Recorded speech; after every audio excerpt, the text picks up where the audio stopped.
প্রভাবিত করে তাকে আমরা বলবো। খুব ভালো কথা।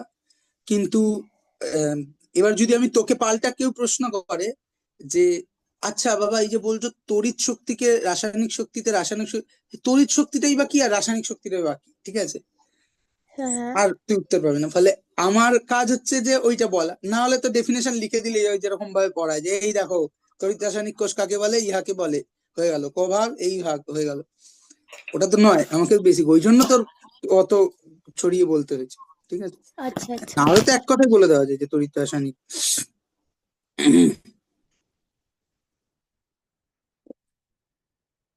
ওকে, আর কিছু প্রশ্ন? না না। আর কি জানো বলে, এমনি প্রিপারেশন কিরকম কেমিস্ট্রি?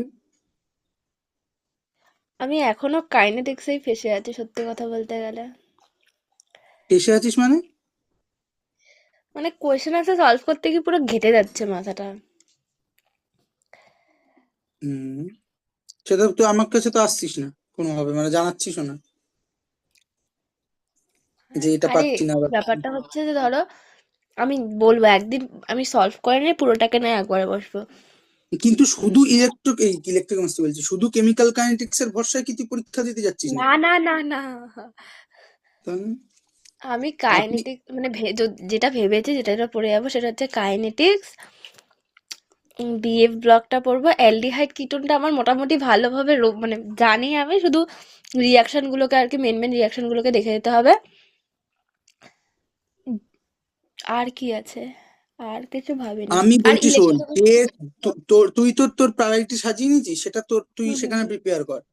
কিন্তু হুম। আমি ভয়েসে পাঠিয়েছি একটা, ওই যে হ্যাঁ পর্ষদের যে কোয়েশ্চেন প্রশ্নগুলো অ্যান্সার গুলো পাঠিয়েছে, ওটার সব কটায় প্রশ্ন, মানে নোটস তো ওটাই দেখে আনছি। যাচ্ছি আমি, হ্যাঁ, ওটাই ওখানে করছি। সবগুলোর মানে ওইখানে আবার প্রেফারেন্স আনতে যাস না।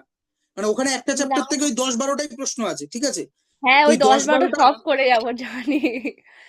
হ্যাঁ, সব করে যাবি। এবং সেখানে যদি করতে অসুবিধা হয়, যেমন সুমন্ত আজকে দুটো তিনটে কোশ্চেন আমরা শুরুতে করলাম, মানে আইসোমারিজম হুম পড়ার হুম আগে ওটা পড়লাম, ঠিক আছে। তো হুম।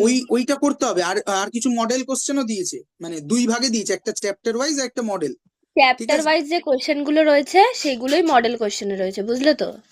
না, সুমন্ত বললো কিছু মানে নতুন না প্রশ্ন আছে। এক্সট্রা কিছু নেই, এক্সট্রা কিচ্ছু কিছু নেই, নেই, আচ্ছা। প্রত্যেকটাতেই একই করছে। মানে কি করছে, প্রথমে মডেল কোয়েশ্চেন গুলো দিয়ে দিচ্ছে, তো এবার ধরো কয়েকটা এক্সট্রা প্রশ্ন যেগুলো রয়েছে হুম, সেগুলো চ্যাপ্টার ওয়াইজে ঢেলে দিয়েছে।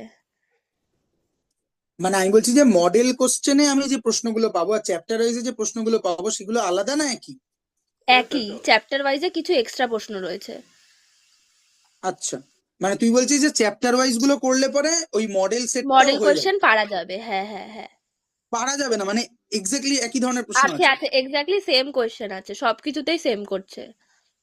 আচ্ছা, আচ্ছা, আচ্ছা।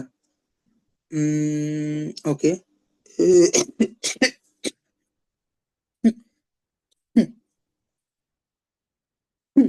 কিছু বললে?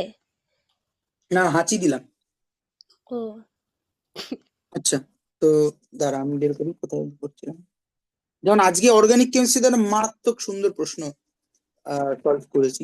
কোনটায়, নাইট্রোজেনটা না ওই অ্যালডিহাইড? নাইট্রোজেনেরই একদম প্রথম প্রশ্নটা। ও আচ্ছা। ভেবে দেখ সামনে থাকলে। দাঁড়াও দেখছি।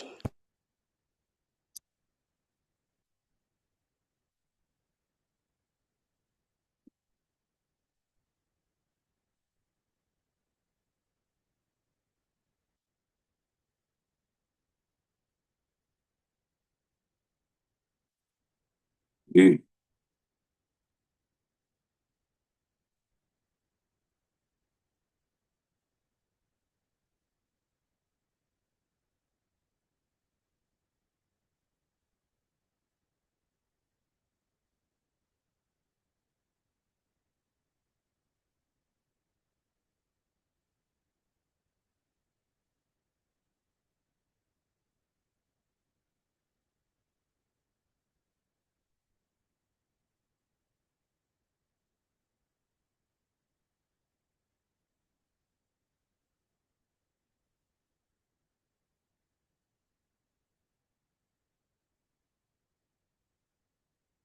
চ্যাপ্টার ওয়াইজ কোয়েশ্চেনে আছে কি কৌশিক দা? হ্যাঁ, হ্যাঁ, হ্যাঁ, হ্যাঁ। কিন্তু সেটা চ্যাপ্টার কোথায় ওয়াইজ এর রয়েছে? আমাকে তো নাইট্রোজেনের আবার শো প্রথম করছে প্রশ্নটা না। ওই সি কোথায় টু আমাকে এইচ তো? ফাইভ এন ও এরকম দিয়ে শুরু। দাঁড়া দাঁড়া, সিটা, আমাকে তো চ্যাপ্টার ওয়াইজ দেখাচ্ছে না, আমাকে তো মডেল কোয়েশ্চেন দেখাচ্ছে শুধু। কেন, চ্যাপ্টার ওয়াইজও আছে, গ্রুপে দেওয়া আছে তো। কোথায়? ওই তো ওপরে পিনও করে দেওয়া আছে। ওখানে তো, ও আচ্ছা, কোয়েশ্চেন পিডিএফ কে আমি অ্যান্সার পিডিএফ পড়ছিলাম, সরি সরি।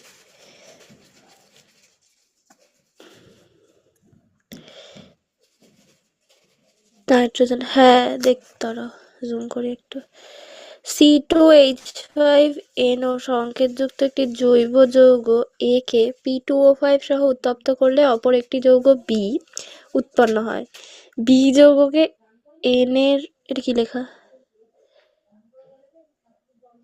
N এ স্ল্যাশ ইমপ্রেজেন্স সহ বোঝাচ্ছে না, N এ ছাড়া ওটা দিয়ে বিজারিত করলে? কি কি কি? ওখানে দেখবে B যৌগকে Na স্ল্যাশ C2H2O হ্যাঁ, H দ্বারা, সোডিয়াম ইথানল দিয়ে ট্রিট করছে। আচ্ছা, বিজারিত করলে অপর একটি যৌগ C উৎপন্ন হয়। C যৌগকে এটা আবার পরে আমি HN, 1 মিনিটের, মানে 1 মিনিটের জন্য মিউট করি।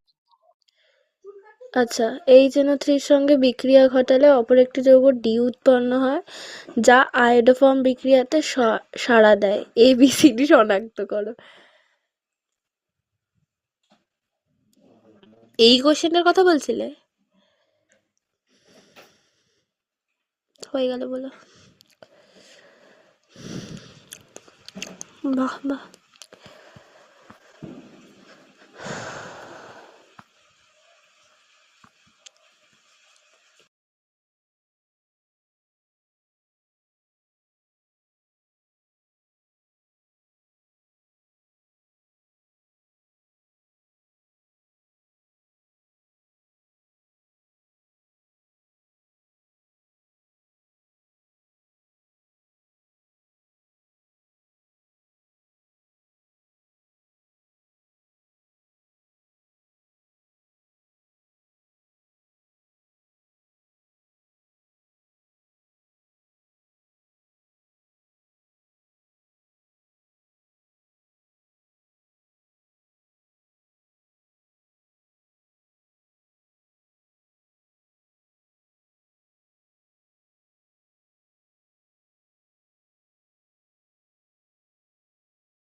আছো?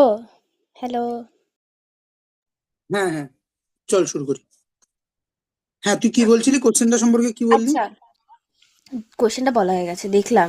4টে যৌগ হুম উৎপন্ন হয়েছে, যার মধ্যে ওই ডি হুম নাম্বারেরটা হুম কি হ্যালোফর্ম রিয়াকশনে না আয়োডোফর্ম রিয়াকশনে অংশগ্রহণ হ্যাঁ করে দেখলাম, সাড়া দেয়। হ্যাঁ হ্যাঁ। ওই কোশ্চেনটা দেখ, মজাদার বেশ। পারা কিন্তু যাবে? পারবো না।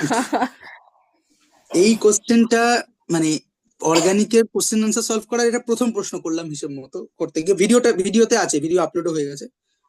যেটা ব্যাপার সেটা হচ্ছে যে আচ্ছা, এ- আরেকটা আচ্ছা ঠিক আছে, তুমি বলে নাও, বলে নাও। এই প্রশ্নটার ক্ষেত্রে আমি এই প্রশ্নটা সলভ করিয়ে দেওয়ার পরই বললাম ও সুমন্তকে হুম যে হুম প্রথম যেদিন অর্গানিক কেমিস্ট্রি পড়াতে শুরু করেছিলাম হুম সেদিনই বলেছিলাম যে অর্গানিক কেমিস্ট্রি যেটা মানে আজকে পড়ছি সেটা শেষ দিন অব্দি লাগবে। তো লিটারালি এই প্রশ্নটার মধ্যে আমাদেরকে ডবল বন্ড ইকুইভ্যালেন্টের কনসেপ্ট লেগেছে। ডবল বন্ড ইকুইভ্যালেন্ট আমরা অর্গানিক কেমিস্ট্রি সেকেন্ড ক্লাসে পড়ি। ফার্স্ট ক্লাসে ওই গল্প গুজব করি অর্গানিক কেমিস্ট্রি কি, অর্গানিক ব্যাপারটা কি ইত্যাদি প্রভৃতি, হুম হুম তার হিস্ট্রি, জিওগ্রাফি নিয়ে। তারপরে সেকেন্ড ক্লাসে আমরা ডবল বন্ড ইকুইভ্যালেন্ট পড়ি। এই প্রবলেমটা সলভ করতে গেলে ডবল বন্ড ইকুইভ্যালেন্টের কনসেপ্ট লাগবে। আবার তুই তো অ্যামিন পড়িসনি ওখানে, অ্যামিন সুমন্ত যে পড়েছে অ্যামিনের লাস্ট ক্লাসে আমরা ওই HNO2 দিয়ে ডায়াজোটাইজেশন কিভাবে হয় কি বৃত্তান্ত সেটা পড়েছি, ঠিক আছে? তো হুম এই প্রবলেমটার ক্ষেত্রে লিটারেলি আমার কথাটা সত্যি হলো যে অর্গানিক কেমিস্ট্রি লিটারেলি প্রথম ক্লাস থেকে অর্গানিক কেমিস্ট্রি লাস্ট ক্লাস অব্দি যা শিখেছি সবই হুম। মোটামুটি মিলিয়ে ঝুলিয়ে আমার ওখানে লেগেছে, তবে গিয়ে প্রবলেমটা আমি সলভ করতে পেরেছি, ঠিক আছে? তো ভিডিওতে আছে। হ্যাঁ বল, কি বলছিস? কিছুই না, ক্লাস নিয়েই বলতাম। আমি আরেকটা ক্লাস করবো, ওই কোয়েশ্চেন আনসার সব মানে এরকম হতে পারে তো যে আমি তোমাকে বলতে পারি যে অর্ধেক কোয়েশ্চেন আনসার আমার সাথে তুমি সলভ করবে, যদি আমি না পারি। অর্ধেক কোশ্চেন আনসার মানে? লাইক যদি আমি most of the question answer না পারি, তাহলে আমি তোমাকে বলতে পারি তো আমার সাথে সলভ করো বা আমাকে হেল্প করো। হ্যাঁ সেটা বলতেই পারিস, মানে সে তো বলাই আছে, কিন্তু আমার অবভিয়াসলি সাথেও ব্যাপারটা হয়েছে তো এরকম। আজকে, সেইভাবেই বলছো। তুই কখন এসছিস? আমার আসতে কি পারমিশন লাগে নাকি? ঠিক ভূতের মতো কেন আসিস? লিটারালি ভূতের মতো। আমি বললাম কি বলে ওর নাম, চন্দ্রিমার পেছন দিয়ে ওর বাবা বা দাদা কেউ একজন কথা বলছে, যদিও আছে কিনা জানি না দাদা, ঠিক আছে? না না, তো হঠাৎ করে এরকম ওর বাড়ি থেকে কেউ একটা মন।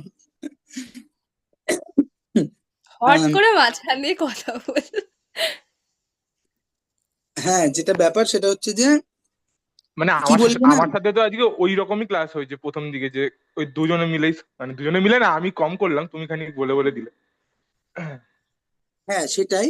এবার ব্যাপারটা ওইটাই যে এরপরও যতগুলো পসিবল, মানে আজকে তো 5 তারিখ হয়ে গেল, 6, 7, 8, 9, 10, আমি 10 অব্দি ধরছি ধর।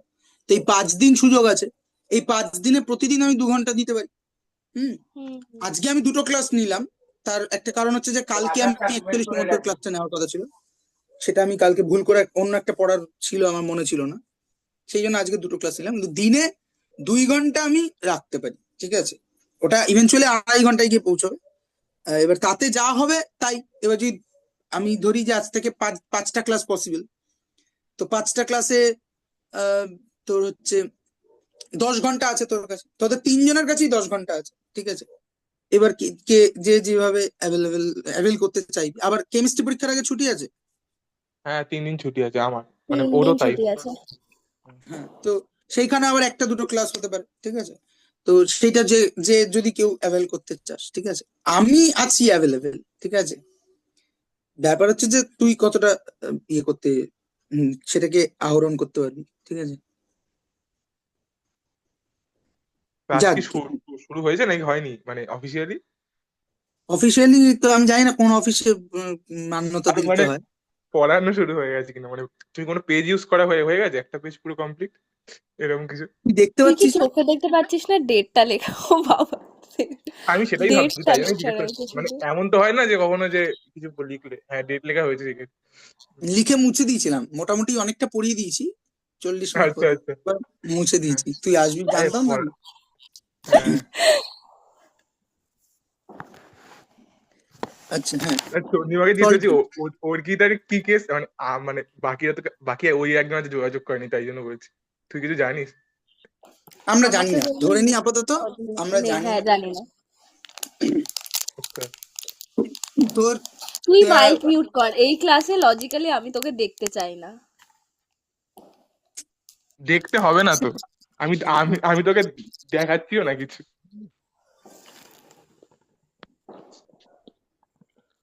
উম, যাই হোক। তো হ্যাঁ, সল্ট ব্রিজ কি করে, আমরা বেসিক্যালি আমরা যদি আবার আগের দিনের মডেলটায় ফিরে যাই, যে আমার এইখানে একটা ঘটনা ঘটছিল, এখানে আরেকটা ঘটনা ঘটছিল। এই আমার ইলেকট্রোড আছে। তো বেসিক্যালি কি হচ্ছিল, ধর এটা আমার ক্যাথোড, তাহলে এটা অ্যানোড, তাহলে ক্যাথোডে কি হবে, ক্যাথোডে কি হবে, ক্যাথোডে কি হবে মানে? কি হবে এই কি ক্যাথোড হাফ বিজারণ সাইড? না বিজারণ? ও আচ্ছা, বিজারণ বিজারণ। এই রিডাকশন। বিজারণ হবে, তাই তো। তার মানে এই ক্যাথোডের ইলেকট্রোডে কি চার্জ পাইল আপ হবে, প্লাস চার্জ। প্লাস চার্জ, ঠিক আছে। হুম। তাই কি? হ্যাঁ তাই, হ্যাঁ তো। হ্যাঁ প্লাস চার্জ। আর এখানেও সেম এস মাইনাস চার্জ। তো এবার আমি কি করেছি, এবার আমি একটা তার দিয়ে এই দুটোকে জুড়ে দিয়েছি, আর মাঝখানে আমি একটা বাল্ব লাগিয়ে দিয়েছি, তাহলে বাল্বটা জ্বলবে। কিন্তু ঝামেলা হচ্ছে যে এই রিয়াকশনটা বেশিক্ষণ চলতে পারবে না। কেন? মানে বেশিক্ষণ মানে কি, অ্যাকচুয়ালি চলবেই না রিয়াকশনটা, কিন্তু আমরা হাইপোথেটিক্যালি ভাবতে পারি। তার কারণ হচ্ছে যে এইখানে ইনিশিয়ালি কিছু রিয়াকশন হয়েছিল, তো মাইনাস তৈরি হয়েছিল, এখানে প্লাস। তো প্রথমে রিয়াকশনটা থেমে গেছিল কেন, যখন আমি তারটা জয়েন করিনি, কারণ এখানে মাইনাস তৈরি হয়েছে এবং কোনো চার্জ এমনি এমনি এক জায়গায় তৈরি হতে পারে না। তো এখানে ইনিশিয়ালি ভীষণই মাইক্রো লেভেলে আমি হাইপোথেটিক্যালি ভাবতে পারি যে এখানে কিছু মাইনাস চার্জ হয়েছিল, এখানে প্লাস চার্জ হয়েছিল। সেই জন্যই আমরা ধরে নিয়েছি যে স্বতঃস্ফূর্ত রিয়াকশন হলে পরে এখানে বিজারণ হচ্ছে, তাই এটা প্লাস, এটা মাইনাস। এবার যখন আমি তার দিয়ে জুড়েছি, আমার আশা হচ্ছে যে এখানে যে মাইনাস চার্জ সামান্য তৈরি হচ্ছিল, সেটা এখানে গিয়ে লাইটটাকে জ্বালিয়ে আবার এখানে গিয়ে এটাকে নিউট্রালাইজ করে দেবে, কারণ এর ইলেকট্রনের ঘাটতি আছে। তখন আবার এইখানে ঘাটতি তৈরি হবে, আবার আরো আরো নেগেটিভ চার্জ, এবং রিয়াকশনটা প্রসিড করবে। করতে পারতো, কিন্তু ঝামেলাটা হচ্ছে যে আমি শুধু এই দিকটা দেখছি। তার মানে এই দিকটাতে কি হচ্ছে, ধর জিঙ্ক ছিল, ঠিক আছে। তো বেসিক্যালি এখানে হচ্ছে অক্সিডাইজ হচ্ছে, তার মানে এই জিঙ্ক, পিওর জিঙ্ক থেকে জিঙ্ক প্লাস টু তে প্লাস কনভার্ট টু। হচ্ছে, ঠিক আছে, প্লাস টু তে কনভার্ট হচ্ছে, এখানে ইলেকট্রন ছেড়ে সেই ইলেকট্রনটা এখানে মাইনাস হচ্ছে। এবার এই যে জিঙ্ক প্লাস টু তে কনভার্ট হচ্ছে, এই রিয়াকশনটা যদি এইখানে কানেক্ট করার পর চলতে থাকে, তাহলে এখানে জিঙ্ক প্লাস টুর পরিমাণ বাড়তে থাকবে। তার মানে এই পাত্রটা প্রচুর জিঙ্ক প্লাস টু তে ভরে যাবে, তার মানে এক পেশে চার্জ হয়ে যাবে। সেম অ্যাজ এইদিকেও কপার প্লাস টু গুলো আস্তে প্লাস আস্তে টু কপারে থেকে কনভার্ট হচ্ছে, কপার তার মানে যাচ্ছে। এইদিকে সালফেট একা বসে থাকবে।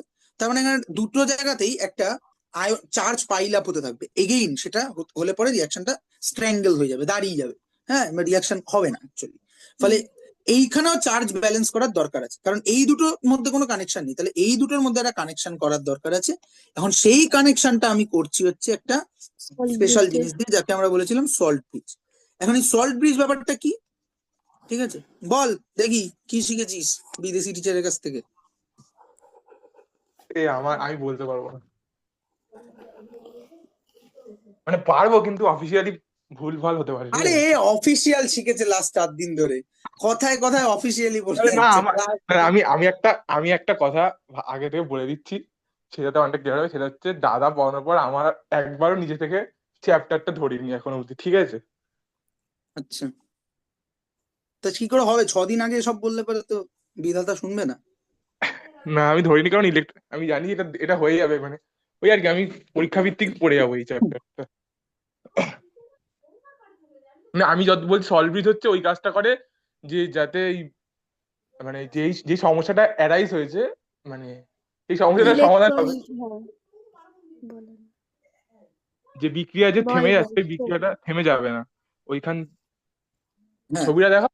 সেটা তো করে, সেটা তো আমিই বললাম যে এইখান থেকে এই বীজটা মোদ্দা কথা চার্জ নিয়ে এদিকে মানে এদিকে ট্রান্সফার করে, ঠিক আছে। কিন্তু আমি বলছি সল্ট ব্রিজ কি করে তৈরি, মানে কি ব্যাপারটা কি জানি, আমরা জানি না। আচ্ছা ঠিক আছে, বেসিক্যালি যেটা করা হয় সেটা হচ্ছে যে আগে আমরা বোঝার চেষ্টা করি যে এখান থেকে এখানে, তাহলে একটা সহজ উপায় হচ্ছে যদি আমি এই দুটোর কে একই পাত্রে করতাম, মানে ধর, মানে আপাতত হাইপোথেটিক্যালি ভাব, অ্যাকচুয়ালি সত্যি করা হয়। সেটা হচ্ছে যে ধর এই দিকটায় আমার একটা সলিউশন আছে, আর এই দিকটায় আরেকটা সলিউশন আছে, এবং দুটো এরকম সাইড বাই সাইড লেগে আছে, তাহলে এখানে এক্সট্রা চার্জ গুলো এদিকে চলে যাবে, এদিকে চলে যাবে, যা হওয়ার হবে, ঠিক আছে। মানে এটা দেখে তোদের একটু অলিক লাগবে যে দুটো ডিফারেন্ট লিকুইড কে আমি এরকম পাশাপাশি দাঁড় করাতে পারি কিনা, কিন্তু করা হয় এটা, ঠিক আছে। একটা পার্টিকুলার টাইপ অফ সেল হয় মানে যেগুলোকে বলা একটা হয়, পাত্রের মধ্যে দু সাইডে দু রকমের লিকুইড রয়েছে। এক্স্যাক্টলি, ঠিক আছে, এটা করা হয়, এটাকে লিকুইড জাংশন সেল বলা হয়, ঠিক আছে। হ্যাঁ, মানে মানে ইলেকট্রোকেমিক্যাল সেলকে আবার আরেক রকম ভাবে ভাগ করলে দুভাগে ভাগ করা যায়, সেটা বড়দের ব্যাপার। সেটাকে বলা হয় ইলেকট্রোকেমিক্যাল সেল উইথ ট্রান্সপারেন্স নাকি উইদাউট ট্রান্সপারেন্স। এইটা হচ্ছে উইথ ট্রান্সপারেন্স, যেখানে আয়নগুলো ডিরেক্টলি একটা কম্পার্টমেন্ট থেকে আরেকটা কম্পার্টমেন্টে যেতে পারে। এবং এইটা তৈরি করা খুবই আর্টিস্টিক কাজ, ঠিক আছে, মানে দুটো লিকুইডকে, তা যাই হোক, এইটা মিশিয়ে দিতে পারতাম। এটা মিশিয়ে দেওয়া হয়, কিন্তু এটা মিশালে পরে যে ঝামেলাটা ঘটবে সেটা হচ্ছে যে এই আয়নগুলো যখন এদিকে যেতে থাকবে, বেশিরভাগ আয়নেরই এই যে সলিউশন মধ্যে দিয়ে যে সে মুভ করে না, তার স্পিডটা সেম হয় না, মানে এটা আয়ন টু আয়ন ভ্যারি করে। সেই ফ্যাক্টরটাকে বলা হয় আয়নিক মোবিলিটি। মোবিলিটি, ঠিক আছে, আয়নিক মোবিলিটি। এবার এইরকম করলে যেটা হবে, যেমন ধর আমাদের এইখানে সলিউশনে কি হচ্ছিল না, এইখানে প্রচুর জিঙ্ক প্লাস পাইল আপ হচ্ছিল, আর এখানে SO4 double minus pile up হচ্ছিল। এইবার যদি আমি এইরকম ভাবে জিনিসটাকে তৈরি করতাম, তাহলে এখান থেকে SO4 এদিকে যেত, এদিক থেকে এদিকে জিঙ্ক আসতো, ঠিক আছে। কিন্তু ঝামেলাটা হচ্ছে গিয়ে যে এই জিঙ্ক প্লাস আর SO4 মাইনাসের ionic mobility through solution same হবে না, ফলে এরা সেম স্পিডে আসা যাওয়া করতে পারবে না। আর এই যে ডিফারেন্স ইন আয়নিক মোবিলিটি, এইটা একটা এক্সট্রা পোটেনশিয়াল তৈরি করবে, এক্সট্রা পোটেনশিয়াল, ঠিক আছে। এই যে এক্সট্রা পোটেনশিয়াল, এই এক্সট্রা পোটেনশিয়ালটাকে বলা হয় লিকুইড জাংশন পোটেনশিয়াল, ঠিক আছে। কি আরেকবার বলো, কি কোন জায়গাটা এক্সট্রা একবার বলছি? পটেনশিয়ালটা কি? ওই যে বললাম যে আয়ন গুলোকে যদি আমি এরকম ভাবে রাখতাম, তাহলে এইদিকের আয়ন এদিকে যেত, এদিকে আয়ন এদিকে যেত, যেতেই পারে। কিন্তু ঝামেলাটা হচ্ছে যে সলিউশনের মধ্যে এই দুই প্রকার আয়নের আয়নিক মোবিলিটি, মানে সোজা কথায় ভেলোসিটি, ঠিক আছে, সেম নয়। ফলে কেউ বেশি কেউ কম, তার মানে একটা ল্যাগ রয়েছে। ফলে এ যতটা যে আয়নিক মোবিলিটি নিয়ে এদিকে যাবে, এ সেই আয়নিক মোবিলিটি নিয়ে এখানে আসতে পারবে না। ফলে আমার উদ্দেশ্য ছিল যে দুপাশের আয়ন গিয়ে একে অপরকে নিউট্রালাইজ করে দেবে, আমার সেল সুন্দর চলতে থাকবে। কিন্তু সেখানেও আমরা দেখলাম এই ভেলোসিটি ডিফারেন্সের জন্য একটা ল্যাগ থাকবে। তার মানে ল্যাগ থাকা মানে ওখানে একটা পোটেনশিয়াল ডিফারেন্স তৈরি হয়। এই যে একটা পোটেনশিয়াল ডিফারেন্সটা তৈরি হলো, এই এক্সট্রা পোটেনশিয়াল ডিফারেন্সটাকে বলা হয় লিকুইড জাংশন পোটেনশিয়াল, ঠিক আছে। লিকুইডের জাংশনে যে পোটেনশিয়াল তৈরি হচ্ছে তা লিকুইড জাংশন পোটেনশিয়াল। এবার এটা তৈরি হলে ঝামেলা কি? ঝামেলা হচ্ছে যে আমি যে ব্যাটারিটা তৈরি করব, সেই ব্যাটারিটা এই লিকুইড জাংশন পোটেনশিয়াল যদি তৈরি হয়, তাহলে আমি ব্যাটারিটা থেকে যতটা আউটপুট পেতে পারতাম তার থেকে ওটা কমে যাবে, আচ্ছা, ঠিক আছে। আরো কিছু সমস্যা। সো এই লিকুইড জাংশন পোটেনশিয়ালকে রিডিউস করার জন্য আমরা সল্ট ব্রিজ ইউজ করি। তো সল্ট ব্রিজ ইউজ করার জন্য কি করতে হয়? সল্ট ব্রিজ ইউজ করার জন্য আমরা প্রথমত এই যে আয়নিক মোবিলিটি ডিফারেন্সের জন্য তো এই লিকুইড জাংশনটা তৈরি হচ্ছিল, তাহলে সল্ট ব্রিজের প্রথম কাজ হচ্ছে দুটো ক্যাথোড কম্পোনেন্ট আর অ্যানোড, মানে ক্যাথোড কম্পার্টমেন্ট এবং অ্যানোড কম্পার্টমেন্টের মধ্যে ইলেকট্রিক্যাল কানেকশন তো বিল্ড আপ করা। কিন্তু সেই কানেকশনটা বিল্ড আপ করতে গেলে পর আরেকটা ঝামেলা হচ্ছে, যদি এরকম হয়ে যায় যে দুপাশ থেকে যে আয়নগুলো আসছে তাদের আয়নিক মোবিলিটি ডিফারেন্স আছে, তাহলে একটা এক্সট্রা পোটেনশিয়াল তৈরি হবে, যেটা আমার আউটপুট পোটেনশিয়ালের উল্টো দিকে কাজ করবে। তাহলে আমার আউটপুট পোটেনশিয়ালকে কমাবে, তাহলে এটা আমার জন্য ঝামেলার। তার জন্য আমাকে কি করতে হবে না, এমন আয়ন যদি আমি নিতে পারি যে আয়নটার ক্যাটায়ন এবং অ্যানায়ন, মানে এমন একটা জিনিস যদি নিতে পারি যার ক্যাটায়ন এবং অ্যানায়নের দুজনের আয়নিক মোবিলিটি কম্পারেবল, ঠিক আছে, একে অপরের কাছাকাছি, তাহলে আচ্ছা, ওই লিকুইড জাংশন পোটেনশিয়ালটা তৈরি হবে না, ঠিক আছে। তো সল্ট ব্রিজের জন্য এইরকম কিছু স্পেশাল আয়ন হয়, লাইক, আমার কথা আমি শুনতে পাচ্ছি না,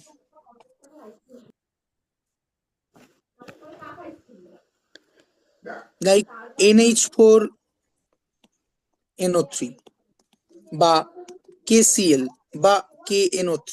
কেন এদেরকে নেওয়া হয়? কারণ এই যে NH4 প্লাস NO3 মাইনাস, এদের আয়নিক মোবিলিটি মোটামুটি same. K plus Cl minus, এদের আয়নিক মোবিলিটি মোটামুটি সেম, ঠিক আছে, এদেরকে নেওয়া হয়। এবার একটা জিনিস নেওয়া হয় যেটা বায়োলজির লোকেরা জানবে ভালো, আগার আগার সলিউশন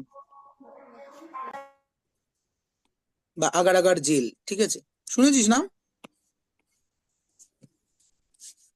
শুনে তো মানে এটা একটা স্পেশাল জিলেটিন টাইপের জেল হয়, যেটা উত্তপ্ত অবস্থায় লিকুইড ফর্মে থাকে, কিন্তু ওটাকে তুই যদি করিস, ঠান্ডা করিস, তাহলে ওটা আবার সলিড ফর্মে চলে যায়। তো বেসিক্যালি আগার আগার জেল নেওয়া হয়, তার মধ্যে পরিমাণ মতো এই KCl বা KNO3 যেটা তুই নিতে চাস সেটাকে ভালো করে মিক্স করা হয় উত্তপ্ত অবস্থায়, ফলে একটা সলিউশন পাওয়া যায়, হ্যাঁ, একটু থকথকে সলিউশন। দেন একটা গ্লাস টিউব নেওয়া হয়, একটা গ্লাস টিউব নেওয়া হয়, এবং এই গ্লাস টিউবের ভেতরে এই আগার আগার জেলের প্লাস KCl এর যে সলিউশন সেটা দিয়ে ভরে দেওয়া হয়, ঠিক আছে। হুম মানে আগার আগার জেল সহ KCl বা KNO3 তে দেওয়া যায়, মানে যে কোনো যে একটা কোনো। যে কোনো যে আচ্ছা, কোনো একটা এই তিনটের মধ্যে যে কোনো একটা, ঠিক আছে। ওকে। আগার আগার জেল নিলাম, জলে দিয়ে হুম উত্তপ্ত করলাম, ওটা একটা জিলেটিনিয়াস ব্যাপার হলো, মানে একটা থকথকে মানে হুম সলিউশন হুম টাইপের হুম হলো, তার মধ্যে KCl মিশিয়ে ভালো করে সলিউশনটা তৈরি করলাম। এবার এই হুম। টিউবের মধ্যে ভরে রেখে দিলাম, ঠান্ডা হলো, মালটা জমে গেল, ঠিক আছে। আচ্ছা। এইটাই আমার সল্ট ব্রিজ, ঠিক আছে, সল্ট ব্রিজ। এবার এ কি করবে, এর এখানে তার মানে K+ আছে আর Cl- আছে, লেটস, ঠিক আছে।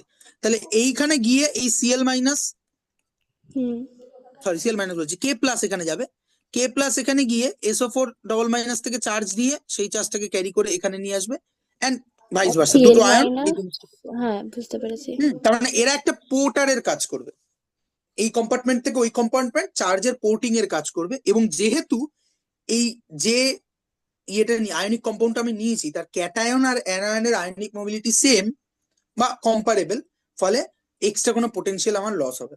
So this is salt bridge. Salt ব্রিজের বেসিক কাজ কাজগুলো হচ্ছে, 1 নম্বর, এটা দুটো হাফ সেলকে কানেক্ট করে। 2 নম্বর, দুটো হাফ সেলকে মিক্স করলে পরে যে লিকুইড জাংশন পোটেনশিয়াল তৈরি হবে সেই লিকুইড জাংশন পোটেনশিয়ালকে রিমুভ করে, ঠিক আছে। এবং কি বলে,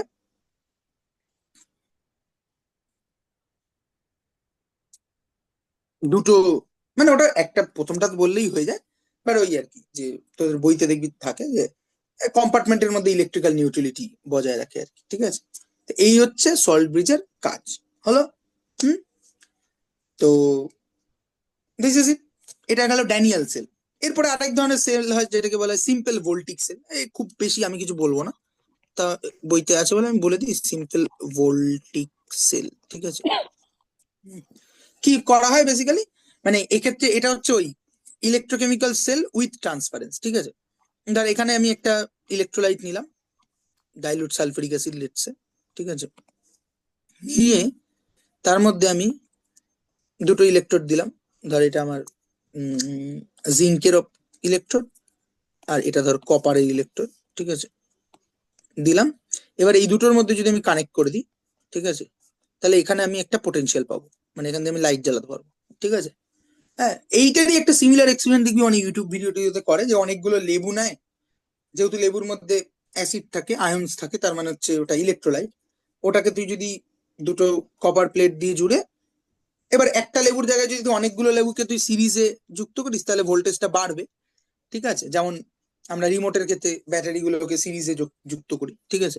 হুম তো বেসিক্যালি তুই যদি অনেকগুলো লেবু নিস আর তাদের গুলোকে যদি আমি সিরিজে কানেক্ট করে দিস, আর শেষের দুটোর মধ্যে এখানে একটা ইলেকট্রোলাইট দিলি, এখানে একটা ইলেকট্রোড দিলি, আর এই দুটোকে এখানে যদি একটা লাইট লাগিয়ে দিস তাহলে লাইটটা জ্বলে উঠবে, ঠিক আছে।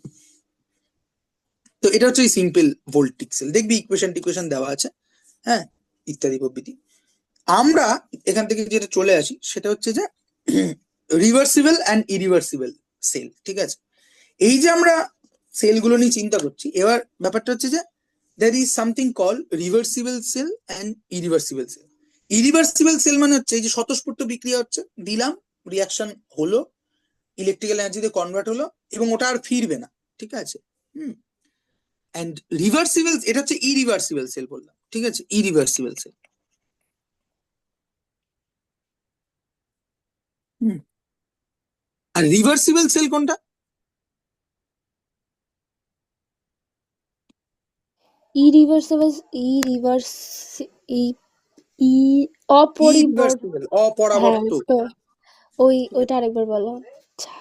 আরে ইরিভার্সিবল মানে একটা সেল যেটা তুই একটা অক্সিডেশন রিয়াকশন, একটা রিয়াকশন হচ্ছে, তুই রিয়াকশনটা করিয়ে দিলি, ওই সেলের মতো করেই করালি, তার ফলে যে ইলেকট্রন ট্রান্সফার হলো সেটা দিয়ে তুই বাল্ব জ্বালিয়ে নিলি, আর ফিরে আসার কোনো জায়গা নেই। It is not reversible. Irreversible means it is not reversible. আর বোঝার দরকার রিভার্সেবল, বেশি, জটিল যেটা সেটা হচ্ছে রিভার্সিবল সেলটা বোঝা, ঠিক আছে, ইচ্ছা, ঠিক আছে, রিভার্সিবল সেলটা বল। হ্যাঁ, তো রিভার্সিবল সেল ব্যাপারটা কি, যে এই রিভার্সিবল সেলটা হচ্ছে যে কোনো রিভার্সিবল প্রসেসকে ব্যাখ্যাই করা হয় এইভাবে। আইডিয়ালি দুনিয়ার কোনো কিছুই রিভার্সিবল নয়, ঠিক আছে।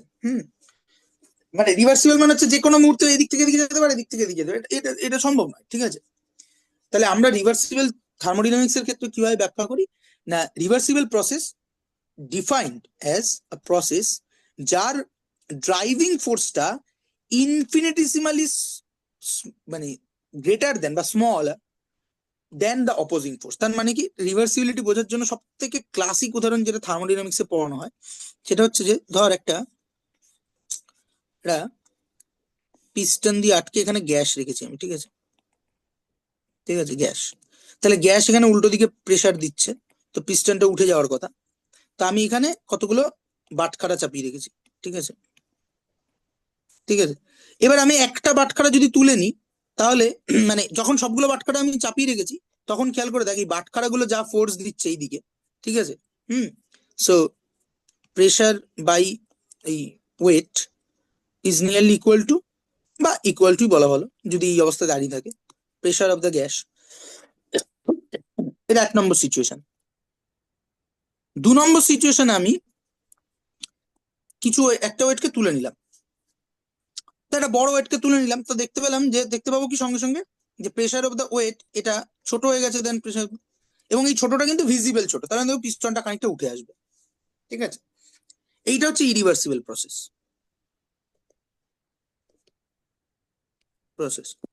রিভার্সিবল প্রসেসের ক্ষেত্রে ছবিটা হবে এরকম, যে যদি এই বাটখারাগুলোর বদলে, মানে বড় বড় বাটখারাগুলোর বদলে আমি সমপরিমাণ ওজন, ধর বালি দিয়ে দিয়েছি, প্রচুর বালি আছে এখানে, ঠিক আছে? আর এখানে গ্যাস ফোর্স দিচ্ছে, তো pressure created by sand is equal to pressure created by gas ছিল। ধর এটা আবার 1 নম্বর কেসই ধরুন। আবার 2 নম্বর কেসে হচ্ছে, আমি এবার আগে একটা বাটখারা তুলছিলাম, অনেকটা একটা করে চেঞ্জ হচ্ছিল, এবার আমি একটা বালি তুললাম, একটা বালির কণা। তাহলে খেয়াল করে দেখ যে প্রেসার স্যান্ড এটা অবশ্যই কমবে, দেন কিন্তু এই কমাটা ইজ ভেরি নিয়ার, মানে অ্যাজ ইফ কিছু কমেইনি। এখন প্রশ্ন হচ্ছে যে একটা বালির কণা তো তাও তার ভর আছে, তাহলে আমাকে যদি এই কনসেপ্টটাকে ম্যাথমেটিক্যালি এক্সপ্যান্ড করতে হয়, তাহলে আমি কি বলবো যে ইনফিনিটেসিমালি স্মল। তার মানে একটা বালির কণাকেও যদি আমি 1 লক্ষ ভাগে ভাগ করতে পারি, তার 1 ভাগ আছে, ঠিক আছে? তো ম্যাথমেটিক্যালি যদি আমাকে ভাবতে হয়, এটা হচ্ছে এরকম যে কোনো একটা প্রসেস সামনের দিকের যদি ঘটে, তাহলে ওখানে একটা নিশ্চয়ই ড্রাইভিং ফোর্স আছে আর একটা অপোজিং ফোর্স আছে, ঠিক আছে? তো একটা রিভার্সিবল প্রসেস হচ্ছে সেইটা যার ড্রাইভিং ফোর্সটা ইজ বেসিক্যালি ওর অপোজিং ফোর্সের থেকে মাত্র ডিএক্স পরিমাণ বেশি বা কম, ঠিক আছে? এটা প্লাস মাইনাস দিতে পারি, অর্থাৎ ও কোন দিকে যাবে সেটা ওই ভীষণ ইনফিনিটেসিমালি স্মল অ্যামাউন্ট দেবে। এটা একটা হাইপোথেটিক্যাল কনসেপ্ট, অ্যাকচুয়াল রিয়েলিটিতে in true reversible system exist করে না। কেন করে না? ফ্যালাসিটা আমরা বুঝতেই পারছি যে ইনফিনিটেসিমালি স্মল মানে কত স্মল, যে কোনো স্মলই আখের একটা ভ্যালু আছে তার মানে সেটা যেই ওই ভ্যালুটা আমি বুঝতে পারবো সেটাই হয়ে যাবে ইরিভার্সিবল, ঠিক আছে? So reversibility is a hypothetical concept, যেখানে একটা প্রসেসের যে প্রসেসটা ঘটার যে ড্রাইভিং ফোর্স আর তার উল্টো প্রসেসটা ঘটার যে অপোজিং ফোর্স, তাদের মধ্যে ডিফারেন্সটা ইনফিনিটিসিমালি স্মল। এবং যেহেতু ইনফিনিটিসিমালি স্মল কনসেপ্ট একটা হাইপোথেটিক্যাল অ্যাবস্ট্রাক্ট কনসেপ্ট, তাহলে reversibility in it's true sense is also a hypothetical abstract concept. বোঝা গেল? হ্যাঁ, বুঝতে পেরেছি। পেয়েছিস, খুব ভালো কথা। তো যেটা ব্যাপার সেটা হচ্ছে যে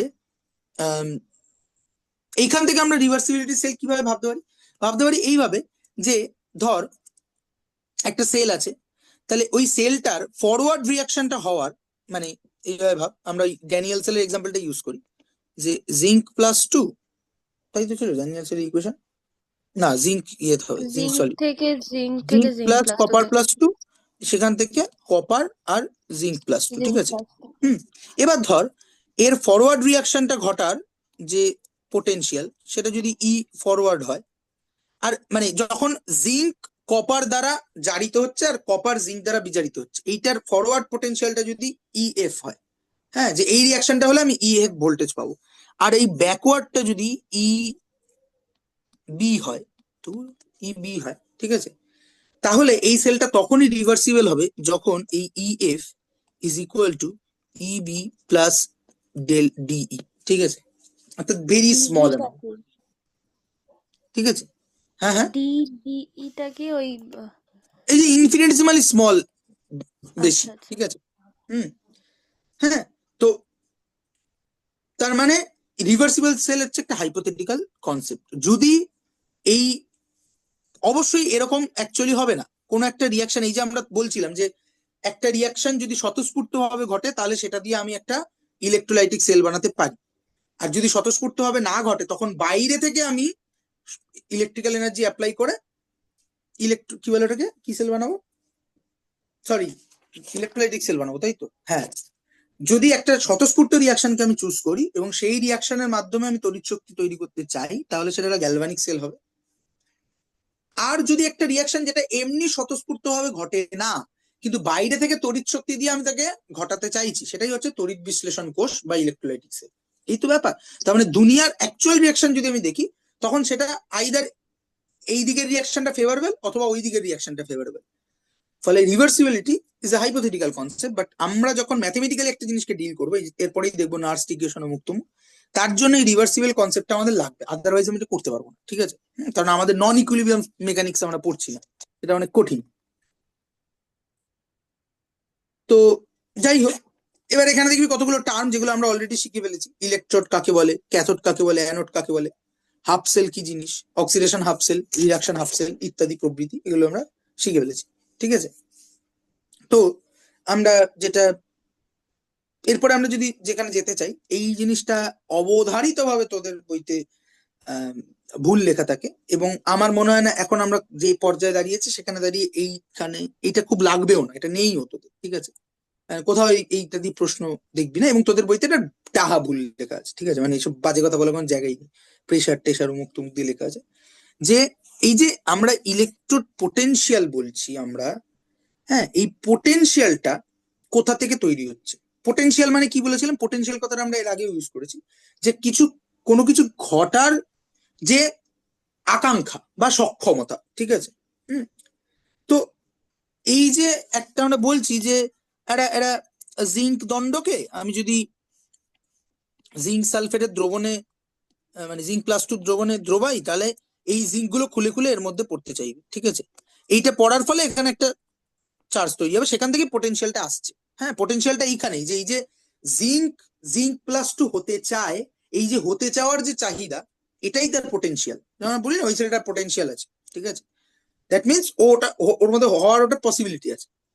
তো এই পসিবিলিটি ক্রিয়েট হচ্ছে কোথা থেকে, এই ভোল্টেজটা তৈরি হচ্ছে কোথা থেকে। হ্যাঁ, এইটার অরিজিনটা বোঝা একবার আমি মণিমাদের ব্যাচে সম্ভবত, মণিমাদের ব্যাচ পরের ব্যাচই তো তোরা, নাকি মাঝে একটা ব্যাচ ছিল, না, পরের ব্যাচ।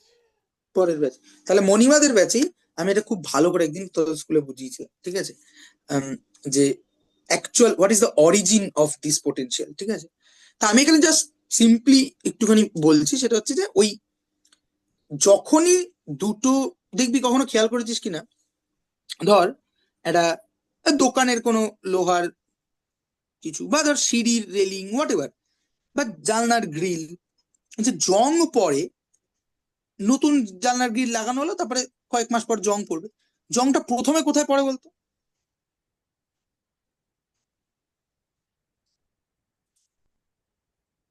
মা মানে জানলার গ্রিল বলতে ওই লোহার কিছু বলছো কি? আরে হ্যাঁ, যাই হোক লোহার গ্রিল তো মাঝখানের জং দিকে পড়বে, পড়ে। আর কোথায় জং পড়বে? মাঝখানের দিকে পড়ে। মাঝখান মিন, মাঝখান মিন্স মাঝখান। মানে ধর একটা গ্রিল রয়েছে, গ্রিলের ছবি নিয়ে আসি,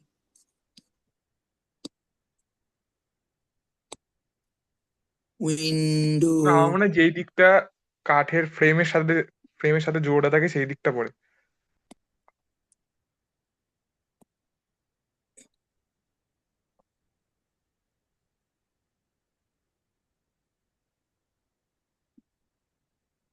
ধারা রাত দেখি অ্যাকচুয়াল ছবি, এই রাবার কেন রাস্ট,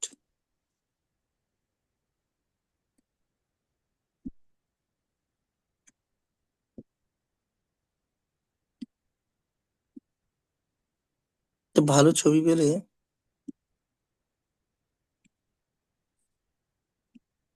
পাওয়া যাচ্ছে না, আমি বলে দিই। আচ্ছা, যে দেখবি দিকটা, যেই দিকটা সার্ফেস এরিয়া বেশি, সেই দিকটা হবে। না, দেখবি যেখানে ওইটা ঝালাই করা হয়েছে ওই জাংশন পয়েন্ট গুলোতে সবার আগে জং ধরে। যে কোনো ক্ষেত্রে দেখবি হ্যাঁ, যে হ্যাঁ, হ্যাঁ। যেখানে ঝালাই করা হয়েছে সেইখানে, তার কারণটাই হচ্ছে এইটা, যে যখনই দুটো ডিফারেন্ট, মানে কি আমি বলবো। সেটাই বলতে চেয়েছিলাম, দেখবে যে ছাড়ো, যাই হ্যাঁ হোক, বল তুমি বল বল। বলো। না না, গুটিয়ে যাওয়ার কিছু নেই, তো বল না। আরে ওই তো ধরো, লাইক কি স্ট্রেট আর করবো? হরাইজন্টালি রাখে তো, হুম। কি, তো ওই হ্যাঁ, ও যে যে ওইখানটার জায়গাগুলো, মাঝখানে কথা বলছি। হ্যাঁ আমি ওই মাঝখানটাই বোঝানোর চেষ্টা করছিলাম। দাঁড়া দাঁড়া, আরেকবার বল, কি কিসের হরাইজন্টাল রাখলি? আরে আরে, ধরো এরকম লম্বা লম্বা যে এগুলো স্ট্রেট ভাবে হ্যাঁ রাখা হয়, হরাইজন্টালি রাখা হয় তো একে অপরের ওপরে। হ্যাঁ হ্যাঁ। তো ওই যে যে মাঝখানে যে পয়েন্ট গুলো পড়ে সেগুলোর কথা বলছিলাম আমি। আচ্ছা আচ্ছা, মানে সেই মানে দেখো এই তুমি এইটা গুছিয়ে বললে। তুই যেটা বলেছিস সেটার সাথে এটার যোজন যোজন ডিফারেন্স, তখন যেটা আমি বলেছি। মাঝখানে বলেছি, তুমি বুঝতে পারোনি, সেটা তোমার আমি সমস্যা। অন্তর্যামী নই রে, এটা কোথায় শেখা যায় একটু বলিস, তাহলে আমি চেষ্টা করবো শিখে আসা, যে কি করে অন্তর্যামী হওয়া যায়, ঠিক আছে? তো যাই হোক, উম যে ব্যাপার সেটা হচ্ছে যে, হ্যাঁ মানে এটার কারণটা হচ্ছে যে, আমরা যদিও মানে দু ধরনের জিনিস হয়, বুঝছিস তো, যে একটা হচ্ছে বাল্ক, মানে ধর এটা কিছু আছে, এটা হচ্ছে বাল্ক মানে এই মাঝের জিনিসটা, আর এই ওপরটা এটা হচ্ছে আমার বাউন্ডারি, ঠিক আছে? বাউন্ডারি, ঠিক আছে? তো দুনিয়ার যত ঘটনা ঘটে না, সেটা বাল্কে ঘটে না অ্যাকচুয়ালি, ঘটে বাউন্ডারিতে। Boundary is actually more important. আমরা বেশি গুরুত্ব দিই বাল্ককে, কিন্তু থার্মোডিনামিক্সকে একটু ঠিক করে পড়লেই বোঝা যায় যে ইট ইজ দা, মানে আমাদেরকে থার্মোডিনামিক্স পড়ানোর শুরুতেই পড়ানো হয় হ্যাঁ, সিস্টেম, এই দেখো এটা শুরুতেই তো system। বাউন্ডারি টার্মটা আসে। না, পড়ানো দেবে এটা সিস্টেম, সিস্টেমের এই এই প্রকার হয়, এটা সারাউন্ডিং, সারাউন্ডিংস কি সিস্টেম যার সাথে ইন্টারঅ্যাক্ট করছে অমুক তমুক, সিস্টেম আর সারাউন্ডিংস মিলে হয় ইউনিভার্স, সবকিছু বলা হবে। হ্যাঁ আবার বলা হয়, এবং সিস্টেম আর সারাউন্ডিংস কে ভাগ করছে হচ্ছে boundary. Actually boundary is the actual thing. Boundary ঠিক করে যে কোনটা কি, বাউন্ডারি ঠিক করে কি হচ্ছে ওখানে। যত ফেনোমেনা, কেমিক্যাল বা এই ধরনের এই যে সিস্টেমের phenomena, most of them are surface phenomena, boundary phenomena, ঠিক আছে? তো যখনই দুটো different object of different composition or different concentration হলেও হবে, একই জিনিস, একই জিনিস ডিফারেন্ট কনসেন্ট্রেশনেও যদি মিট করে, তাদের সারফেসে একটা কিছু কুচকুচ ব্যাপার হয়, ঠিক আছে? এই পার্টিকুলার কেসে তুই যদি তখন একটা জিঙ্ক দণ্ডকে জিঙ্ক প্লাস টুর সলিউশনে ডোবাবি, তখন এই জাংশন পয়েন্টে একটা ডবল লেয়ার তৈরি হবে, ঠিক আছে? এই ডবল লেয়ারের বৃত্তান্তে আমি যাচ্ছি না, এই ডবল লেয়ার হওয়ার ফলে একটা পোটেনশিয়াল ডেভেলপ করবে, ঠিক আছে? সেটা কিভাবে হয় তার এক্সাক্ট মেকানিজমে যাচ্ছি না। তোদের বইতে একটা বাজে কথা লেগে আছে, প্রেসার ফেসার দিয়ে হাবি হাবি করে দিয়েছে, ঠিক আছে? তো ওরাও নিজেরা জানে না এই এই জিনিসটা জানতে আমাকে, মানে বকরিস রেড্ডির দুখানা ভলিউমকে পাশাপাশি রেখে পড়তে হয়েছিল। বকরিস রেড্ডি হচ্ছে ইলেকট্রোকেমিস্ট্রির ওয়ান অফ দা, কি বলবো, বাইবেল টাইপের বই, ঠিক আছে? বাইবেল, গীতা, মহাভারত যাই বলেন না কেন, বাইবেল টাইপের বই। বকরিস রেড্ডি 3 ভলিউমের বই, তিনটেই এক একটা ভলিউম প্রায় 800-900 পাতা, মোটা মোটা, ঠিক আছে? হুম। তো ওই দুটো ভলিউম আমাকে পড়ে ওখান থেকে ওটা ডিরাইভ করতে হয়েছে, ঠিক আছে? আরেকটা বই আছে গ্লাসস্টোনের বই, সেই বইটা অনেক পুরনো বই, ওর ফর্মালিজম ইত্যাদি সব পুরনো, আজকের দিনের জন্য খুব ভালো বই না। বকরিস রেড্ডি খুব ভালো বই ইলেকট্রোকেমিস্ট্রির জন্য, ঠিক আছে? তো যাই হোক, যেটা ব্যাপার সেটা হচ্ছে যে এরকম করে পোটেনশিয়ালটা ডেভেলপ করে, এই পোটেনশিয়ালটাকে আমরা বলছি হাফ সেল পোটেনশিয়াল, ঠিক আছে? Half cell potential. হুম। তো এই যে হাফ সেল পোটেনশিয়াল তৈরি হলো, এই হাফ সেল পোটেনশিয়ালটাকে আমরা অ্যাকচুয়ালি পোটেনশিয়ালটা বলা হচ্ছে ইলেকট্রোড পোটেনশিয়াল, ঠিক আছে? হুম। হাফ সেল পোটেনশিয়াল বা ইলেকট্রোড পোটেনশিয়াল, ঠিক আছে? ইলেকট্রোড পোটেনশিয়াল বলতে কি বলা হচ্ছে? ইলেকট্রোড বলতে আমরা যেটা বুঝবো এখন থেকে, সেটা হচ্ছে যে ওই এই যে ইলেকট্রনটা এখানে ডুবিয়েছি, এই ডোবানোর ফলে এখানে একটা আয়ন এক্সচেঞ্জ হবে, ডবল লেয়ার হবে, ইত্যাদি হবে। হওয়ার জন্য এখানে যে পোটেনশিয়ালটা তৈরি হবে, অর্থাৎ এই ঘটনাটা এখানে একটা আইদার জারণ বিক্রিয়া হবে অথবা বিজারণ বিক্রিয়া হবে। এই জারণ বিক্রিয়া বা বিজারণ বিক্রিয়াটা ঘটার যে আকাঙ্ক্ষা, সেটাই হচ্ছে তার ইলেকট্রোড পোটেনশিয়াল, ঠিক আছে। আর ইলেকট্রোড বলতে কিন্তু শুধু এই দণ্ডটাকে আমরা আর বুঝবো না, এই দণ্ড এবং এই সলিউশন, এই গোটা সিস্টেমটাকে আমরা ইলেকট্রোড হিসেবে বুঝবো, ঠিক আছে। এবং হুম মোট 4টেই ফান্ডামেন্টাল টাইপ অফ ইলেকট্রোড হয়, ঠিক আছে। There are 4 fundamental type of electrode. There are 4 fundamental type of electrode, ঠিক আছে। আচ্ছা, এটা বলার আগে আমরা একটু জেনারেল কথা, কারণ আমাকে খাওয়ার জন্য যেতে হবে, ফলে এই ডিসকাশন আমি কমপ্লিট করতে পারবো না, ঠিক আছে। আমাকে যেটা কমপ্লিট করতে পারবো সেটা বলি। সেটা হচ্ছে যে, তার মানে আমরা এই যে ইলেকট্রোড পোটেনশিয়াল বলতে আমরা কি বুঝছি অ্যাকচুয়ালি, ইলেকট্রোড পোটেনশিয়াল, ঠিক আছে।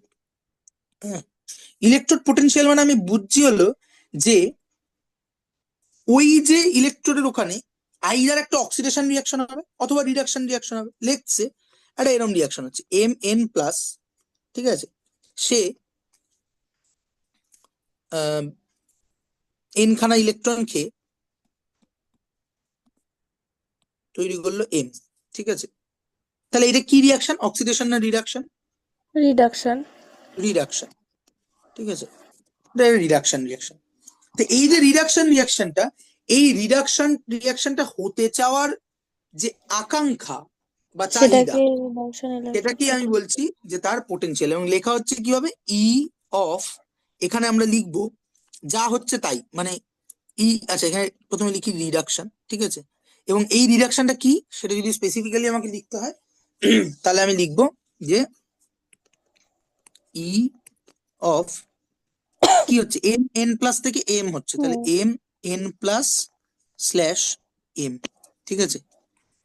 এইটা আচ্ছা মানে হচ্ছে যে Mn+ থেকে M হওয়ার, এই রিডিউস হওয়ার যে পোটেনশিয়াল, ঠিক আছে। হ্যাঁ, কোন সিঙ্গেল হাফ সেলের পোটেনশিয়াল এখনো অব্দি মাপার কোন রাস্তা মানব সভ্যতার কাছে আর জানা নেই, ঠিক আছে।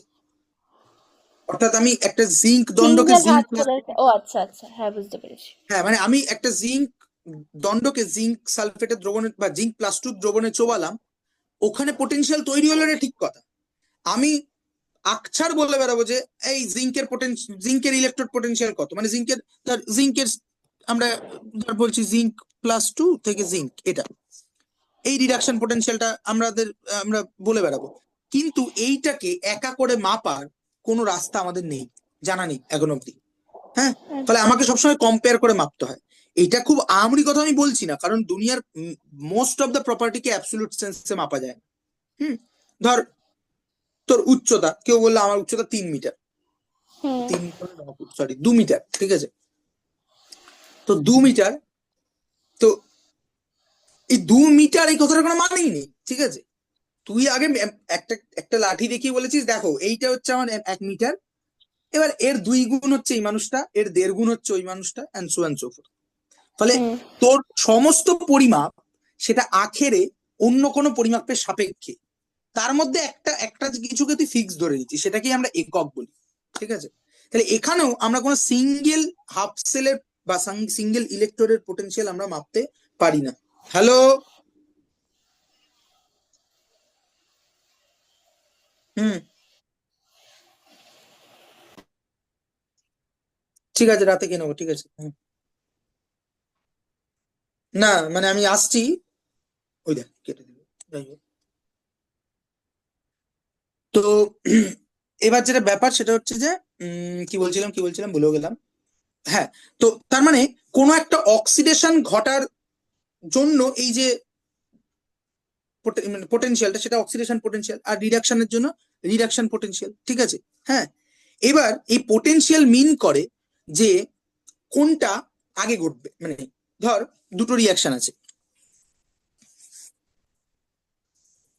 ধর একটা হচ্ছে বললাম যে Mn+, এটা আরেকটা ধর এরকম এম, এম না যেটা এক্স, ঠিক আছে। সেখান থেকে সে তৈরি হচ্ছে X+,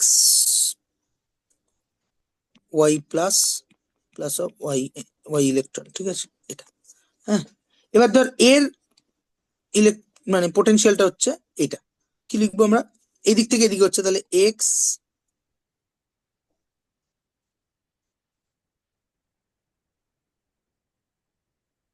ও sorry X Y plus X Y plus. আচ্ছা, এইটা ছিল রিডাকশন পোটেনশিয়াল, এইটা কিন্তু হয়ে গেল অক্সিডেশন পোটেনশিয়াল, দেখেই বুঝতে পারছি আমরা অক্সিডেশন হুম হচ্ছে, হুম তাই হুম না? হুম। হুম তো এইবার যেটা ব্যাপার সেটা হচ্ছে যে এই দুটো রিয়াকশন যদি পাশাপাশি এসে বসে তাহলে কি হবে, ঠিক আছে? খেয়াল করে দেখ, যে কোনো রেডক্স রিয়াকশনকে তুই উল্টো করে লিখতে পারিস, তার মানে এই রিয়াকশনটার এইটা যদি ফরওয়ার্ড মানে এই এই এই বিজারণটার পোটেনশিয়াল হয়, তাহলে উল্টো রিয়াকশনটার পোটেনশিয়ালটা অর্থাৎ অক্সিডেশন পোটেনশিয়ালটা জাস্ট এর সামনে একটা মাইনাস অ্যাড করে দিলেই মিটে যাবে। বুঝলাম না। Very good. মানে আমি বলছি যে ধর একটা রিয়াকশন এই যে M+2, সেটা দুটো ইলেকট্রন খেয়ে এম তৈরি করছে, এইটার আমি বললাম যে রিডাকশন পোটেনশিয়াল হচ্ছে, এটা তো রিডাকশনে লিখেছি, রিডাকশন পোটেনশিয়াল হুম হচ্ছে হুম হুম M+2 স্ল্যাশ এম, এটা। ঠিক আছে, স্ল্যাশ নয় কিন্তু এটা পুরো দাগ দেওয়া হয়, ঠিক আছে। হ্যাঁ, হ্যাঁ এটা জানলাম। ইজ- কিছু একটা ইজুকাল টু সাম, এইটাই, ঠিক আছে এটা। এবার আমি যদি ভাবি যে উল্টোটা, মানে এম সে দুটো ইলেকট্রন মাইনাস হয়ে গিয়ে তৈরি করছে M+2, ঠিক আছে, এর অক্সিডেশন ও আচ্ছা, হ্যাঁ হ্যাঁ বুঝতে পেরেছি।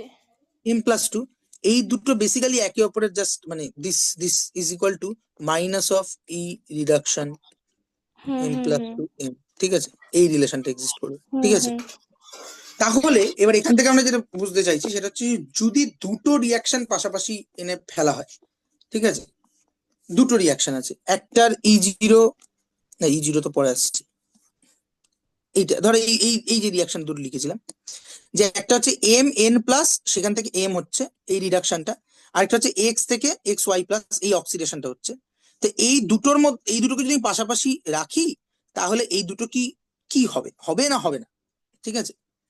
এইটা ডিপেন্ড করে, আমি এখন ছোট করে বলছি, সেটা হচ্ছে যে আগে এই দুটোকে একই জায়গায় নিয়ে আসতে হবে, ধর এটা রিডাকশন আছে তাহলে একেও আমি রিডাকশন চিন্তা করবো, ঠিক আছে। হুম। তো এর রিডাকশন হলে পরে রিডাকশন পোটেনশিয়াল কি হবে, মাইনাস অফ দিস। এখন এই দুজনের মধ্যে দুটোই যখন রিডাকশন, ধর এটাকেও রিডাকশন আকারে লিখলাম, এটাকেও রিডাকশন আকারে লিখলাম, এবার এই দুজনের মধ্যে যার রিডাকশন পোটেনশিয়াল বেশি সে রিডিউস হবে, আর সে যখন রিডিউস হবে তখন বাকিটাকে অন্যটাকে বাধ্য করবে তার প্রেজেন্সে অক্সিডাইজড হতে, ঠিক আছে। তাহলে এরকম যদি দুটো কাপল থাকে, কে অক্সিডাইজড হবে কে রিডিউসড হবে এটা ঠিক হয় তার ওই রিডাকশন পোটেনশিয়াল বা অক্সিডেশন পোটেনশিয়াল দিয়ে। ওই দুটো কাপেলের মধ্যে যার রিডাকশন পোটেনশিয়াল বেশি সে রিডিউস হবে, আর তার প্রেজেন্সে সে যেহেতু রিডিউসড হবে, সে যুদ্ধটা জিতে গেল, তাহলে অন্যটাকে অক্সিডাইজ করে দেবে। আবার উল্টো দিক দিয়ে ভাবলে পরে খেয়াল করে দেখ, যে যদি মানে আমি যদি এভাবে ভাবি যে দুটো কাপেল আছে, ধর একটা A+ কাপেল আছে আর একটা B+ কাপেল আছে, ঠিক আছে।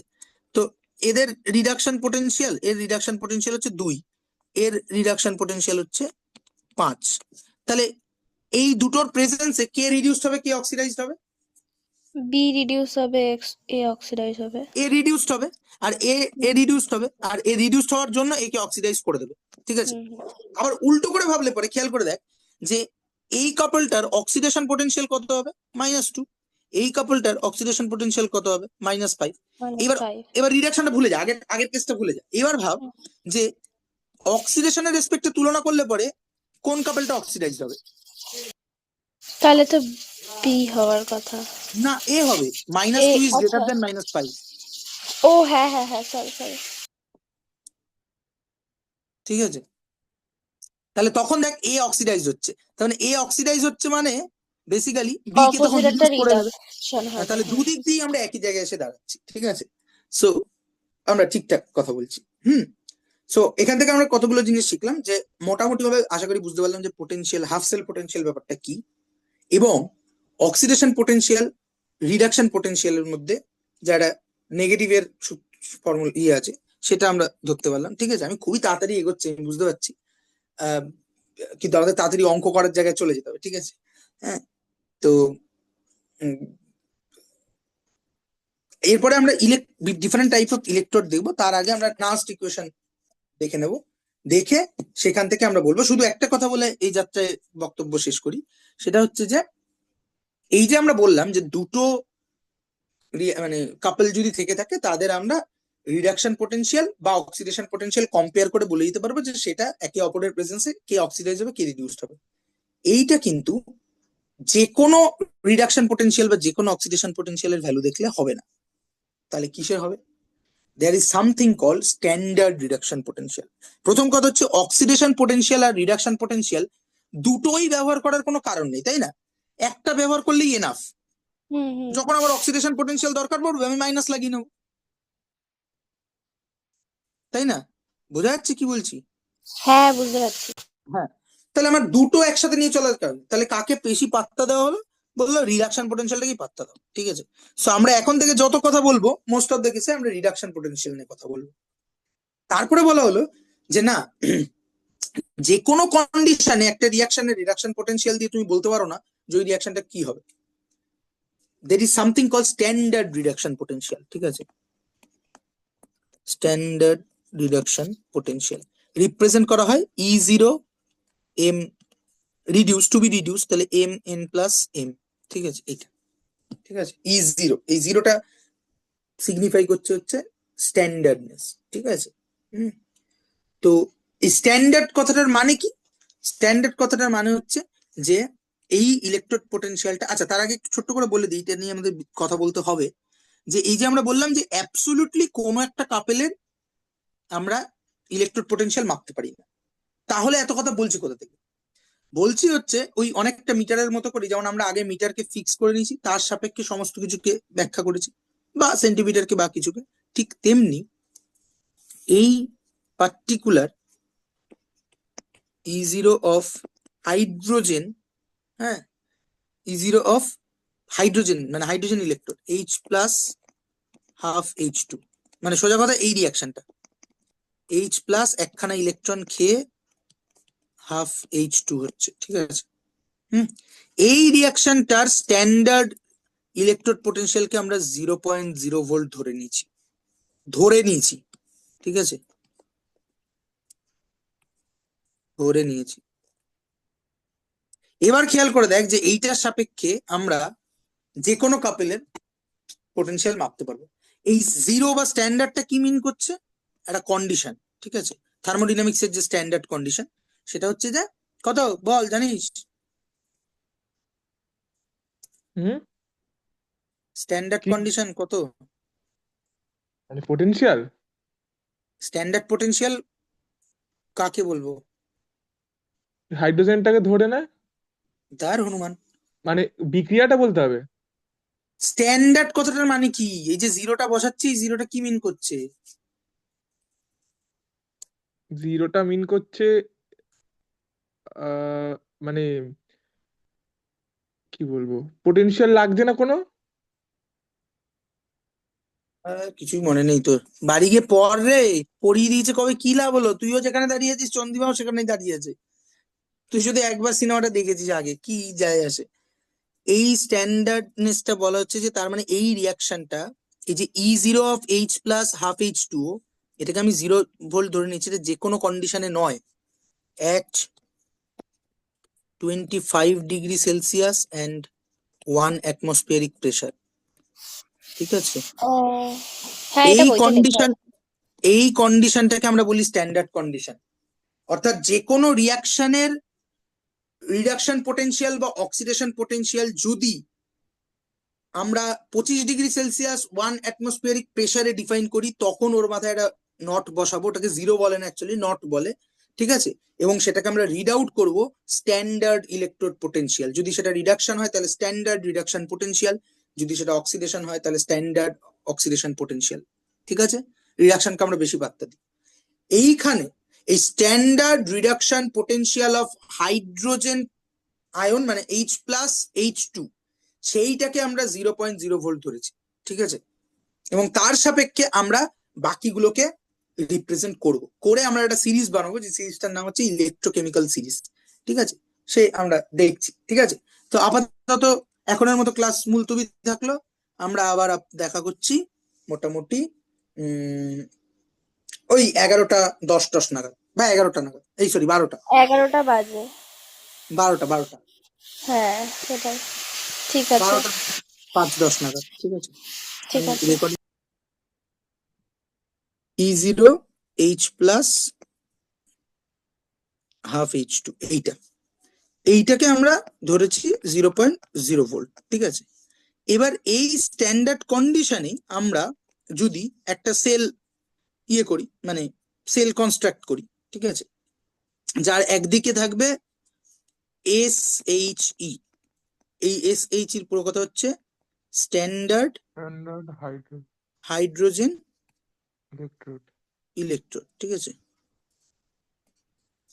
এর সঙ্গে আমি একটা আমার এক্সপেরিমেন্টাল ইলেকট্রোড নেব, সেটা যা খুশি হতে পারে। ঠিক আছে, এবার এইটা সাপেক্ষে আমি যদি দেখি যে লেটসে এই হাইড্রোজেন ইলেকট্রোড থাকাকালীন এই এক্সপেরিমেন্টাল ইলেকট্রোডটা যেটা নিয়েছি সে রিডিউসড হচ্ছে, আর হাইড্রোজেন রিডিউসড হওয়ার বদলে অক্সিডাইজ হচ্ছে, তার মানে আমি কি বুঝবো? যে আচ্ছা সন্দীপা বল দেখি এটা কি বুঝবো। ধর দুটো হাফ সেল নিয়েছি, একটা হচ্ছে স্ট্যান্ডার্ড হাইড্রোজেন ইলেকট্রোড, যার E0টা আমি ফিক্স করে নিয়েছি এটা। এবার আমি দেখছি যে এই কন্ডিশনে এই যে এক্সপেরিমেন্টাল ইলেকট্রোডটা নিয়েছি সেখানে রিডাকশন হচ্ছে, আর স্ট্যান্ডার্ড হাইড্রোজেন ইলেকট্রোডটা অক্সিডেশন হচ্ছে। তাহলে আমি কি বুঝবো? এটা রিডাকশন হচ্ছে, এখানে অক্সিডেশন হচ্ছে।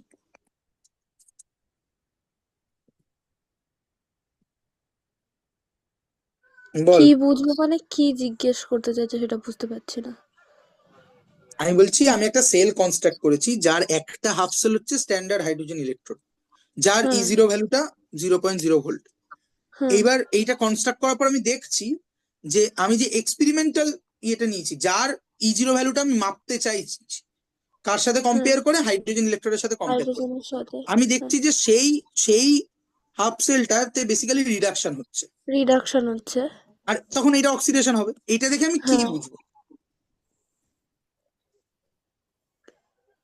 না আমি বুঝতে পারছি না তুমি কি জিজ্ঞেস করতে চাইছো। আমরা এটা দেখে বুঝবো যে দেখ হাইড্রোজেন ইলেকট্রোডের উপস্থিতিতে, পোটেনশিয়ালটা বুঝতে পারবো তো বেশি না কম। তার থেকে বড় কথা হাইড্রোজেন ইলেকট্রোডের মানে বেশি না কম বুঝবো কি করে? বুঝবো তাহলে সেটা বল তুই। মানে এসএইচজি থেকে যদি রিডাকশন হয়, হুম, মানে ওখানে তো তাহলে ওর রিডাকশন পোটেনশিয়ালটা বেশি আছে, তাই তাই তাই এক্স্যাক্টলি। জন্য তার মানে হয় রিডাকশন হচ্ছে। তার মানে স্ট্যান্ডার্ড হাইড্রোজেন ইলেকট্রোডের স্ট্যান্ডার্ড রিডাকশন পোটেনশিয়ালটা ছিল 0 ভোল্ট, আর আমি যে ইলেকট্রোডটাকে নিয়েছি সেটা তার প্রেজেন্সে রিডিউসড হয়, তার মানে নিশ্চয়ই তার রিডাকশন পোটেনশিয়ালটা, এবং গোটাটাই স্ট্যান্ডার্ড কন্ডিশনে করা হচ্ছে, ফলে তার স্ট্যান্ডার্ড রিডাকশন পোটেনশিয়ালটা হাইড্রোজেনের স্ট্যান্ডার্ড রিডাকশন পোটেনশিয়ালের থেকে বেশি। হ্যাঁ, আমরা তো আগের এপিসোডে তাই দেখেছি, তাই না? হ্যাঁ, হ্যাঁ, ঠিক হ্যাঁ, আছে। বুঝতে পেরেছি। হুম, হ্যাঁ, হ্যাঁ, তার মানে এখান থেকে আমি বলতে পারবো তাহলে হাইড্রোজেনের E0 ভ্যালুটা যদি আমার 0 ভোল্ট হয়, তাহলে এইটা তার থেকেও বেশি, তার মানে এটা বেশি পজিটিভ, হবে। হ্যাঁ, পজিটিভ হবে, তাই না? তার মানে যে যখন একটা ইলেকট্রোডকে আমি স্ট্যান্ডার্ড হাইড্রোজেন ইলেকট্রোডের সাথে কাপেল করে একটা সেল বানাবো, এবার হুম, যদি দেখি যে আমি যে ইলেকট্রোডটাকে কাপেল করেছি অর্থাৎ আমার এক্সপেরিমেন্টাল ইলেকট্রোডটা সেটা হ্যাঁ, রিডাকশন হচ্ছে, তার মানে ওর রিডাকশন পোটেনশিয়ালটা, স্ট্যান্ডার্ড রিডাকশন পোটেনশিয়ালটা হাইড্রোজেনের স্ট্যান্ডার্ড রিডাকশন পোটেনশিয়ালের থেকে বেশি, আর বেশি। যেহেতু হাইড্রোজেনের স্ট্যান্ডার্ড রিডাকশন পোটেনশিয়াল 0, তার মানে তখন তার রিডাকশন পোটেনশিয়াল হয়ে যাবে পজিটিভ। হ্যাঁ, আর যদি উল্টোটা হয় যে হাইড্রোজেন ইলেকট্রোডের প্রেজেন্সে এক্সপেরিমেন্টাল ইলেকট্রোডটাতে অক্সিডেশন হচ্ছে, হুম, দ্যাট মিনস যে হাইড্রোজেন ইলেকট্রোডের রিডাকশন পোটেনশিয়ালের থেকে ওর রিডাকশন পোটেনশিয়ালটা কম। কম। ঠিক আছে, এইটার উপর বেস করে আমরা ডিফারেন্ট ইলেকট্রোডের একটা সিরিজ বানাতে পারি, যার মাঝে আমরা রাখবো হচ্ছে হাইড্রোজেনকে। ঠিক আছে, তার মাঝে থাকবে হচ্ছে এই কাপলটা H প্লাস হাফ H2, যার E0 ভ্যালুটা হচ্ছে 0.0, এটা হচ্ছে চোজেন। ঠিক আছে, চোজেন। হুম, এবার এর সাপেক্ষে বাকি ইলেকট্রোডদের কেউ কেউ থাকবে এর ওপরে, তাদের E0 ভ্যালুটা হয়ে যাবে, E0 রিডাকশন ভ্যালুটা হয়ে যাবে পজিটিভ, তার মানে এরা হাইড্রোজেন মানে H+ এর থেকেও ভালো নিজেরা রিডিউসড হতে চায়, আর এর নিচের পোর্শনটাতে থাকবে তারা যাদের E0 রিডাকশন ভ্যালুটা নেগেটিভ, তার মানে এরা হাইড্রোজেনের থেকে কম রিডিউসড হতে চায়। ঠিক আছে, তো এইটার উপর বেস করে এই যে সিরিজটা পাবো, এই সিরিজটার নাম হচ্ছে ইলেকট্রোকেমিক্যাল সিরিজ। ঠিক আছে,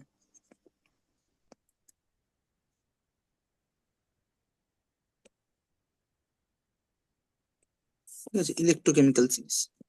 এই সিরিজটা খুব গুরুত্বপূর্ণ কারণ এখান থেকে আমরা অনেকগুলো ইনফারেন্স টানতে পারি। দেখবি তোদেরকে এক জায়গায় থাকে কোথায় একটা কোথায় একটা, এই যে important characteristics of important characteristics of electrochemical series. দেখ যা বললাম আমরা সবই বুঝে গেছি। Based on the context provided, yes there is a discussion about book fair. এগুলো কি বলছিস তুই? কিছু না, তুমি পড়াও। যাক কলা। ও হ্যাঁ, তো এআই কম্পেনিয়ন অন করেছিল চেয়ার তাই। জিপিটিকে জিজ্ঞেস করেছি বুক ফেয়ার নিয়ে, ওইটা বললো। আমি দেখছিলাম, ও প্রথমে বলছিল না। ও আচ্ছা আগের দিন বলো কি হয়েছে, ও তো জানে না। ঠিক আছে, আর বলতে হবে না। কিন্তু তুই যেটা পাঠালি সেটা কোথায় হারিয়ে গেল? ও দিয়ে গেল। পেয়েছি, যাই হোক। হ্যাঁ পেয়েছি, যাই হোক বাদ দে। দেখ important characteristics of electrochemical series বলে যে পয়েন্ট গুলো বলা আছে এগুলো আমরা অলরেডি বুঝে ফেলেছি। এক এক করে পড়ে যাক। 1 নম্বর পয়েন্ট বলছে, in the electrochemical series the half cell reaction or electrode এটা রিয়াকশন আর কোথায় রিটেন। আছে? দেখ এই ইলেকট্রোকেমিক্যাল সিরিজটা খুঁজে পেয়েছিস যেখানে অনেকগুলো ডিফারেন্ট ইলেকট্রোডকে সাজিয়ে দেওয়া আছে? এক পাতা জুড়ে আছে তো মনে হয়। হ্যাঁ, হাফ পাতা জুড়ে প্রায়। এক পাতা জুড়ে তার। ও আচ্ছা পেয়েছি। তার পাশেই দেখ থাকবে important characteristics of electrochemical series. হ্যাঁ হ্যাঁ পেয়েছি। ঠিক আছে, এগুলো সবই আমরা অলরেডি বলে ফেলেছি, জাস্ট ক্যাটাগরাইজেশন করে নেওয়া যাক। 1 number, the half cell reaction or electrode reaction are written as reduction reaction. আমরা বলেছি যে আমরা যেহেতু আমাদের রিডাকশন আর অক্সিডেশন একে অপরের উল্টো রিয়াকশন, ফলে একটাকে প্রেফারেন্স দিলেই চলে, আমরা ট্র্যাডিশনালি রিডাকশনকে প্রেফারেন্স দিচ্ছি।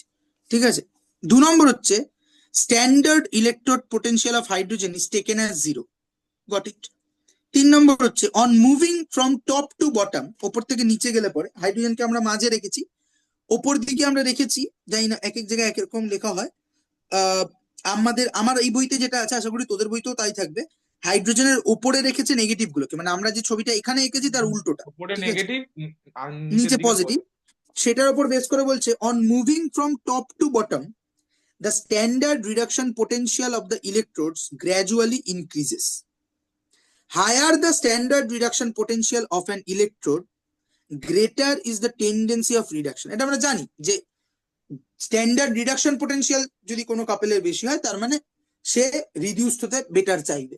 স্ট্যান্ডার্ড রিডাকশন অক্সিডেশন পোটেনশিয়াল যদি কারো বেশি হয় তার মানে সে অক্সিডাইজড হতে বেটার চাইবে।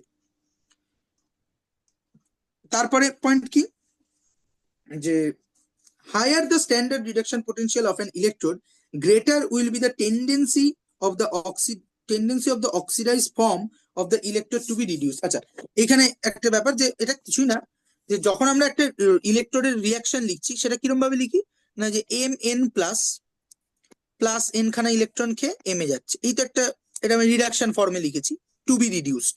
ঠিক আছে, এর এর এর প্রোডাক্ট হচ্ছে এবার খেয়াল করে দেখ যে এর দুটো স্পিসিস যে আছে, এই একটা স্পিসিস, এই এতক্ষণ ধরে যে আমরা লিখছিলাম স্ল্যাশ দিয়ে দিয়ে, হ্যাঁ, তো এইখানে এইটা হচ্ছে অক্সিডাইজড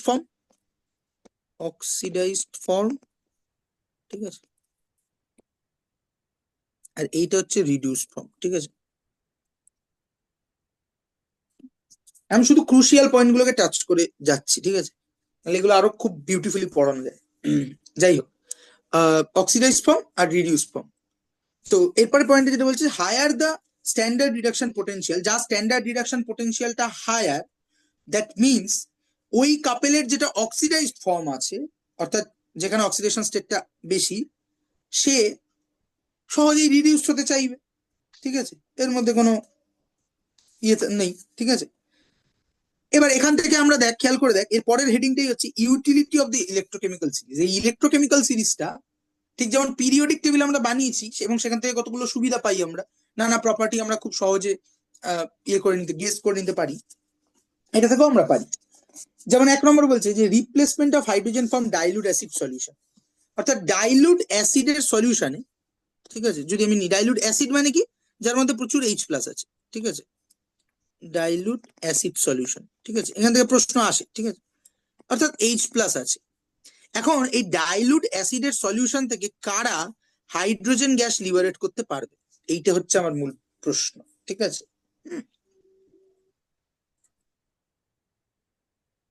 দেখবি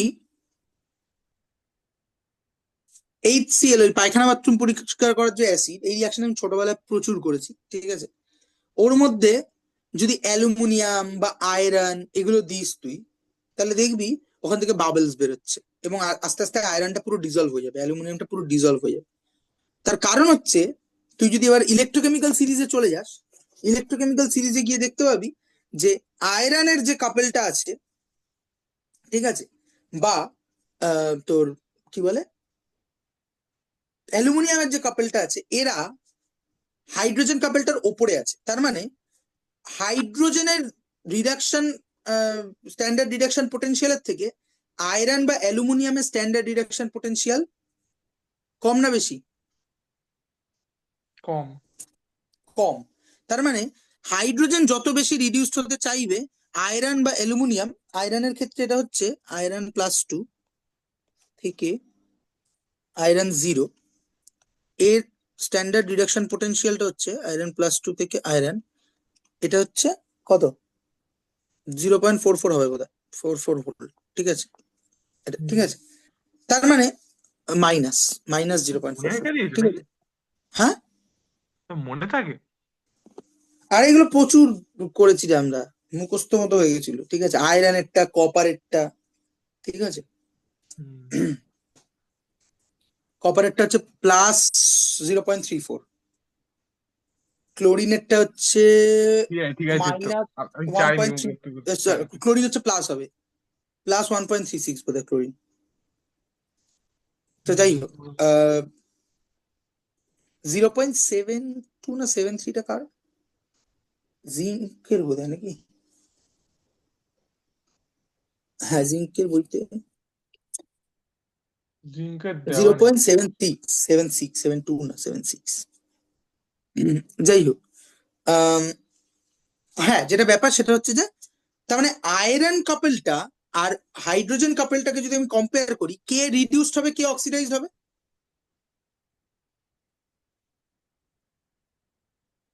চন্দ্রিমা বল। আয়রনের স্ট্যান্ডার্ড হাইড্রোজেন। রিডাকশন পোটেনশিয়াল মাইনাসে, আর হাইড্রোজেনের হুম। Standard reduction potential 0। হুম। তাহলে কে রিডিউস ভুল হবে? বলছো। কে রিডিউস হবে? আয়রনের, দাদা দাদা, আয়রনের স্ট্যান্ডার্ড ডিভিশন পোটেনশিয়াল তো +0.77।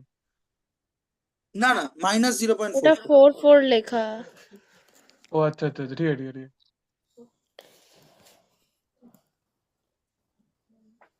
কে রিডিউস হবে তাহলে? তো ওই যে হাইড্রোজেন। হাইড্রোজেন রিডিউস হবে। তার মানে হ্যাঁ। যদি অ্যাসিডিক সলিউশনে যেখানে H+ আছে, তুই যদি আয়রনকে, মেটালিক আয়রনকে অ্যাড করে দিস, তাহলে এই মেটালিক আয়রন নিজে অক্সিডাইজড হয়ে আয়রন +2 তে যাবে, আর হাইড্রোজেন প্লাস কেও হাইড্রোজেন গ্যাস হিসাবে ইভলভ করবে। অ্যালুমিনিয়ামের ক্ষেত্রে এটা সত্যি, ঠিক আছে, আমার অনেকদিন আগে আমি বোনকেও বলে রেখেছি, করা হচ্ছে না। অনেকদিন আগে একবার করেছিলাম, তখন বোন ছিল না, মানে বোনের জন্ম হয়নি বোধহয় তখন, বা হলেও খুব ছোট। আচ্ছা, একটা প্রশ্ন, হ্যাঁ, সেটা হচ্ছে F2+ আর F3+ এর মধ্যে এতটা পার্থক্য কেন? না, আমি ওই 3+টা পার্থক্য দিকে কেন? বলছিলাম। হুম। এটা তো ডি ব্লকের প্রশ্ন, বল উত্তর। ও আচ্ছা আচ্ছা, হ্যাঁ হ্যাঁ, বুঝতে পেরেছি। কি বুঝতে পেরেছিস? মানে ওই ইলেকট্রন কমে যাচ্ছে একই প্রোটন সংখ্যা বিশিষ্ট, ফলে ওই নেট চার্জটা বেড়ে যাচ্ছে, তাই তাই জন্য বার করতে বেশি এনার্জি লাগে। উম, বুঝলাম না, আরো শার্প কিছু বল।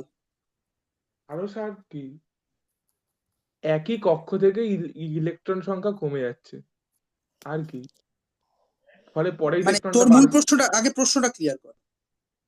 প্রশ্নটা হচ্ছে যে, দাদা প্রশ্ন আমি বুঝতে, প্রশ্নটা হচ্ছে Fe2+ এর রিডাকশন পোটেনশিয়াল মাইনাসে, Fe3+ এর রিডাকশন। Fe2+ এর রিডাকশন পোটেনশিয়াল বলে কোনো কথা হয় না। মানে Fe2 প্লাস বলে তোকে মানে Fe2 প্লাসটা অক্সিডাইজ ফর্মটা পেলাম, রিডিউস ফর্মটা কোনটা? ফেরাস মানে নিউট্রাল আয়রন। নিউট্রাল আয়রন, তার মানে তুই বলছিস Fe+2 থেকে Fe এইটার পোটেনশিয়ালটা হচ্ছে -0.44, হুম ঠিক আছে? আর ওখানে তো Fe ওখানে 3+ থেকে Fe2+ আছে, এফি নেই ওখানে আবার। 3+ থেকে Fe2 Fe2 প্লাস আছে, আর Fe এই তিনটেই অপশন হবে, মানে আয়রনের তিনটে অক্সিডেশন স্টেট, আয়রন 0, আয়রন+2, আয়রন+3, ঠিক আছে? হুম হুম এবার আয়রন+2 থেকে আয়রন এর ইলেকট্রন পোটেনশিয়ালটা -44, আয়রন+3 থেকে আয়রন 0 এটা হচ্ছে -0.036, মানে জিরোর খুব কাছাকাছি। আবার আয়রন+3 থেকে আয়রন+2 এটা হচ্ছে +0.77, ঠিক আছে? হুম হুম, তো এটা কি মিন করে? মাঝখানেরটা কি কোথা থেকে কোথায় বললে প্লাসটা? প্লাস একটাই, সেটা হচ্ছে যে আয়রন+3 থেকে না না না, আয়রন+2, হ্যাঁ তার আগেরটা কি কি বললে? আয়রন+2 থেকে আয়রন হচ্ছে -44, আর এটা হচ্ছে আয়রন+3 থেকে আয়রন। আচ্ছা,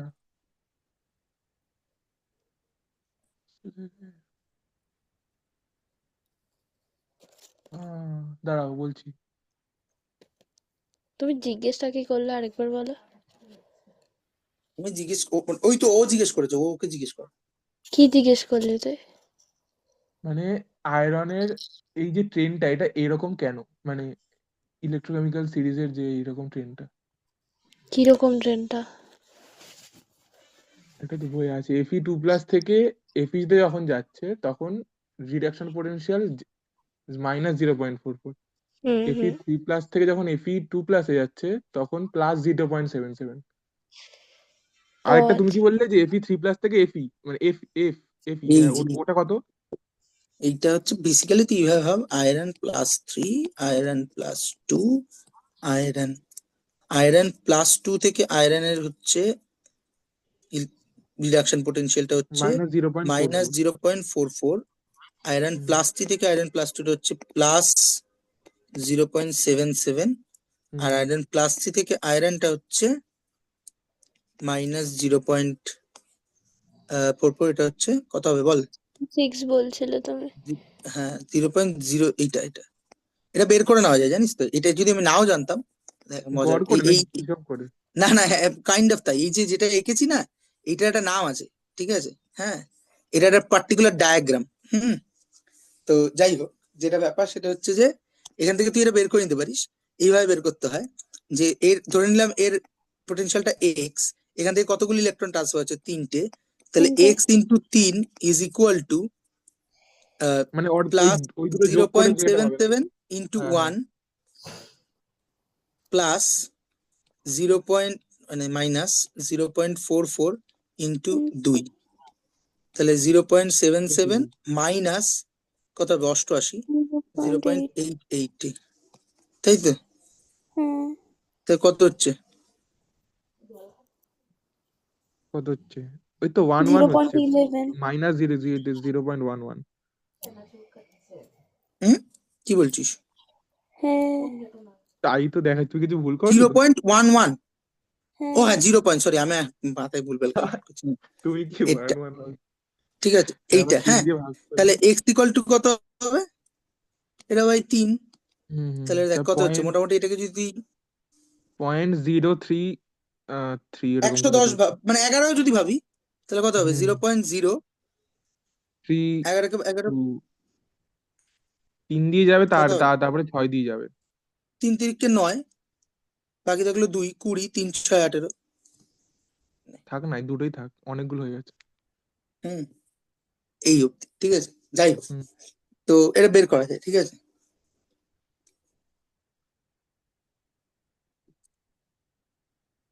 হ্যাঁ, মানে এইটা মিন করছে, তার মানে আয়রনের সবচেয়ে স্টেবল অক্সিডেশন স্টেট কোনটা আমি যদি +3। বলবো? +3 কেন?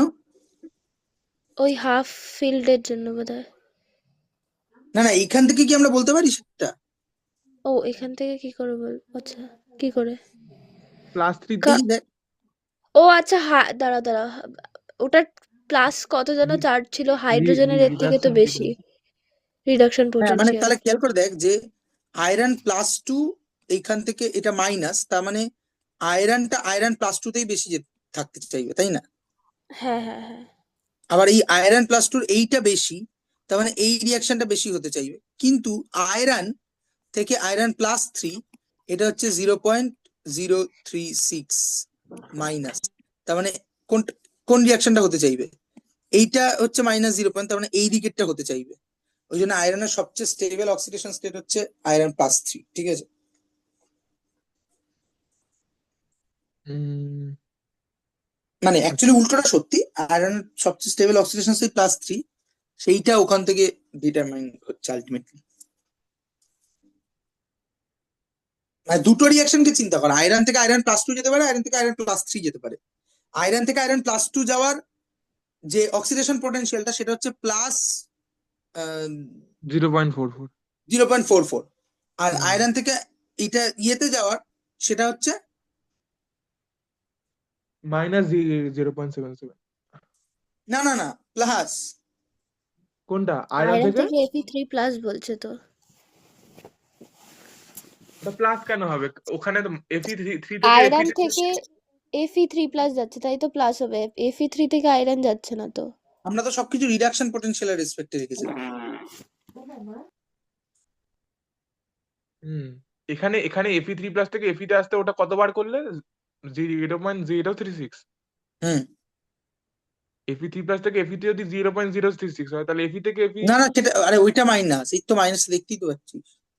ও আচ্ছা আচ্ছা, হ্যাঁ তাহলে তো প্লাস হবে। হুম। যাকগে, ওই এই আমরা এত জটিল জিনিসপত্র নিয়ে এখন ডিল করছি না। তো সেকেন্ড হচ্ছে যে তার মানে হাইড্রোজেনের এই ইলেকট্রোকেমিক্যাল সিরিজে যারা হাইড্রোজেনের থেকে রিডাকশন পোটেনশিয়াল যাদের কম, সেই সকল কাপেলের রিডিউসড ফর্মটাকে যদি আমি অ্যাসিডিক কন্ডিশনে প্লেস করি, তাহলে ওই অ্যাসিড থেকে হাইড্রোজেন গ্যাসকে বের করে দেবে, ঠিক আছে? হ্যাঁ, যেমন আয়রন পারবে, অ্যালুমিনিয়াম পারবে, হ্যাঁ, নিকেল পারবে। হ্যাঁ, এগুলো বলা হতো না, যে দেখবি আগেকার দিনে বলতো লোকে যে আগেকার যেহেতু লোহার বাটি চলতো, ঠিক আছে? এই লোহার বাটিতে চাটনি না রাখতে, চাটনি মানে টক, তাতে অ্যাসিডিক আছে, প্রোটন আছে, হ্যাঁ তো হ্যাঁ। লোহার বাটিতে রাখলে পরে ও রিয়াক্ট লোহাটা করে যাবে, ঠিক আছে? কি চলে চলে কাঁসাতে চলে। অ্যালুমিনিয়ামের পাত্রও তো খেতে পারো না। অ্যালুমিনিয়ামের ক্ষেত্রেও তাই, ঠিক আছে? কাঁসা পেতলের ক্ষেত্রে হবে না, কাঁসা পেতল অনেকটা ইনার্ট, ঠিক আছে? কিন্তু কাঁসা পেতলেও সামান্য খেতে হয় যাবে। কিন্তু খুব বেশি হয় না, হ্যাঁ হ্যাঁ, ঠিক ওইটা আছে? কিন্তু খেতে যাবে। মানে কাঁসার থালা আমি লোহার থালায় খাইনি, ঠিক আছে, কাঁসার থালায় খেয়েছি, আমি তাই জন্য বলছি। হুম। লোহার থালায় কোথায় খাবার দেয়? এখন দেয় না, মানে এক সময় তো লোহার চলতো, এখন স্টিল চলে এসছে না। হুম, স্টিল আরো তো অনেক কিছু এসছে। Production of hydrogen from water, ঠিক আছে? জল থেকে কারা হাইড্রোজেন বের করতে পারবে, ঠিক আছে? জলে হাইড্রোজেনটা প্লাস করে আছে, ঠিক আছে? এগেইন তাহলে সোডিয়াম, ধর সোডিয়াম নিনে তুই, যারা খুব ওপর দিকে আছে, হ্যাঁ, ইলেকট্রোকেমিক্যাল সিরিজের খুব ওপর দিকে আছে, মানে ওরা অক্সিডাইজড হতে চাই বসে আছে, ঠিক আছে? দেখবি লিথিয়াম, পটাশিয়াম, সোডিয়াম এরা ওপর দিকে আছে, এরা এদের অ্যাসিডও দরকার পড়ে না, জল থেকে এরা হাইড্রোজেন বের করে দেয়, ঠিক আছে? তারপরে হচ্ছে displacement of metal from its salt. হ্যাঁ, কোন মেটাল কোন সল্ট থেকে ইয়ে করতে পারবে, যেমন আমরা প্রথম যে রিয়াকশনটা দিয়ে শুরু করলাম, যে জিঙ্ক আর কপার সালফেট থেকে কপার আর জিঙ্কে চলে যাচ্ছে, কেন যাচ্ছে খেয়াল করে দেখ এখন। জিঙ্ক +2 জিঙ্ক এর রিডাকশন পোটেনশিয়ালটা -0.76, আর কপারেরটা হচ্ছে +0.34, ঠিক আছে? তার মানে কপার আর জিঙ্ককে পাশাপাশি রাখলে পরে কে হুম। রিডাকশন রিডিউস হবে? কপার কপার রিডিউস হবে, কপার। হ্যাঁ। কপার রিডিউসড হবে, এবং তার কস্টে জিঙ্কটা অক্সিডাইজড হবে, ঠিক আছে? So hmm, these are all electrochemical সিরিজের ইয়ে, এবং তোকে এরকম দেবে আর কি এখানে যে ইলেকট্রোকেমিক্যাল সিরিজ মনে রাখতে হয় না মোটামুটি। মোটামুটি একটা মাথায় রাখলেই হয়, ঠিক আছে? তোদের লেভেলে ডেটাটা মনে না রাখলেও চলে, ঠিক আছে? এটাটা কিন্তু মনে রাখতে হয় না, ওটা মনে হয় দিয়ে দেয়। হ্যাঁ, প্যাটার্নটা অনুভব মোটামুটি, করতে দিয়ে দেয় ওটা। হুম। হুম, প্যাটার্নটা মোটামুটি মাথায় রাখতে হবে যে কারা হাইড্রোজেনের উপরে আছে, কারা হাইড্রোজেনের নিচে আছে, ঠিক আছে? হলো। হুম। হুম। এইবার যেটা ব্যাপার সেটা হচ্ছে যে আমরা এবার ইলেকট্রোড গুলো পড়ার মতো জায়গায় চলে এসেছি, যেখানে যেটা যেটা তার আগে পড়তে হবে সেটা হচ্ছে যে নার্স্ট ইকুয়েশন ফর ইলেকট্রোড পোটেনশিয়াল। ঠিক আছে, এটা থেকে অঙ্ক টঙ্ক আসবে। ঠিক আছে,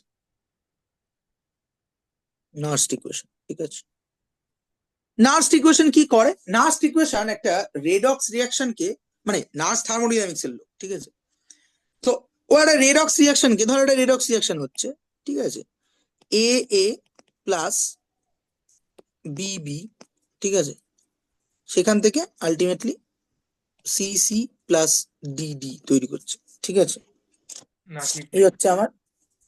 হ্যাঁ হ্যাঁ, এত ঠিক থাকলে তো অসুবিধা। কেন, কি সমস্যা? সমস্যা নেই, বড্ড ঠিক আছে হয়ে হয়ে যাচ্ছে। আচ্ছা, তাহলে বে ঠিক করতে হবে। হুম। কি?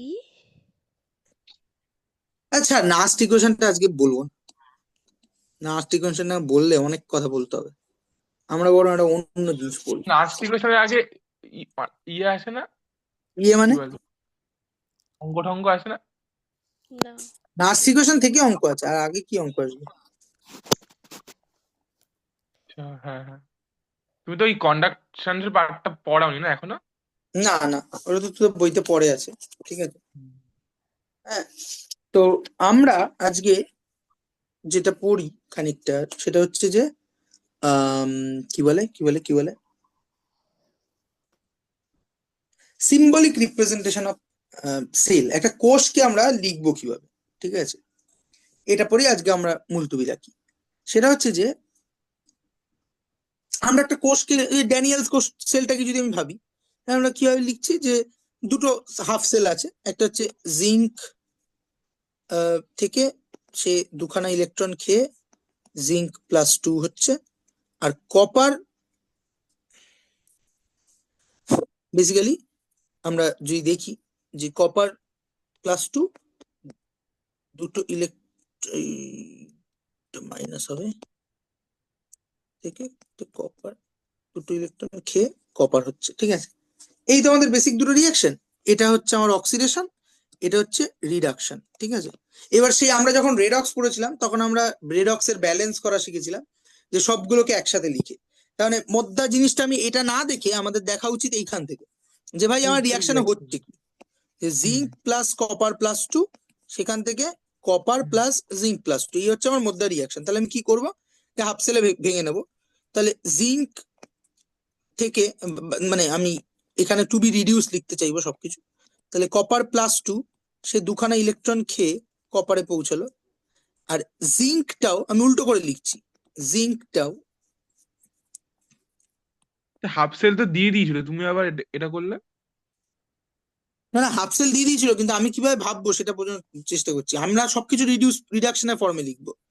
দেখ, আমি শেষ করিনি, বুঝতে পারবি ব্যাপারটা কি করতে চাইছি আমি। এটা কেন আমি এইভাবে লিখলাম, তার কারণ হচ্ছে আমার কাছে রিডাকশনের ভ্যালু আছে।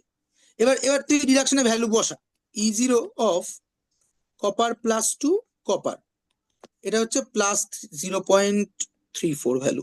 ঠিক আছে, আর এটা হচ্ছে ই জিরো ভ্যালুটা, E zero is equal to, sorry, zinc plus two zinc, এটা হচ্ছে কোথাও -0.76 কি না 73? হ্যাঁ ওরকমই কিছু একটা ছিল। 7.6 ছিল। 76, ঠিক আছে, এটা। হুম, এবার দেখ এখান থেকে এভিডেন্ট, যখনই আমি পাশাপাশি লিখলাম আমার কাছে পরিষ্কার যে এটা একটা রিডাকশন সেল, এটা একটা রিডাকশন সেল। এর রিডাকশন পোটেনশিয়াল বেশি, রিডাকশন পোটেনশিয়াল কম। তার হুম। মানে এ অ্যাকচুয়ালি রিডিউস হবে, এ অ্যাকচুয়ালি অক্সিডাইজ অক্সিডাইজ হবে। হবে। তার মানে এ অক্সিডাইজ হবে, মানে এর উল্টো রিয়াকশনটা হবে। হুম।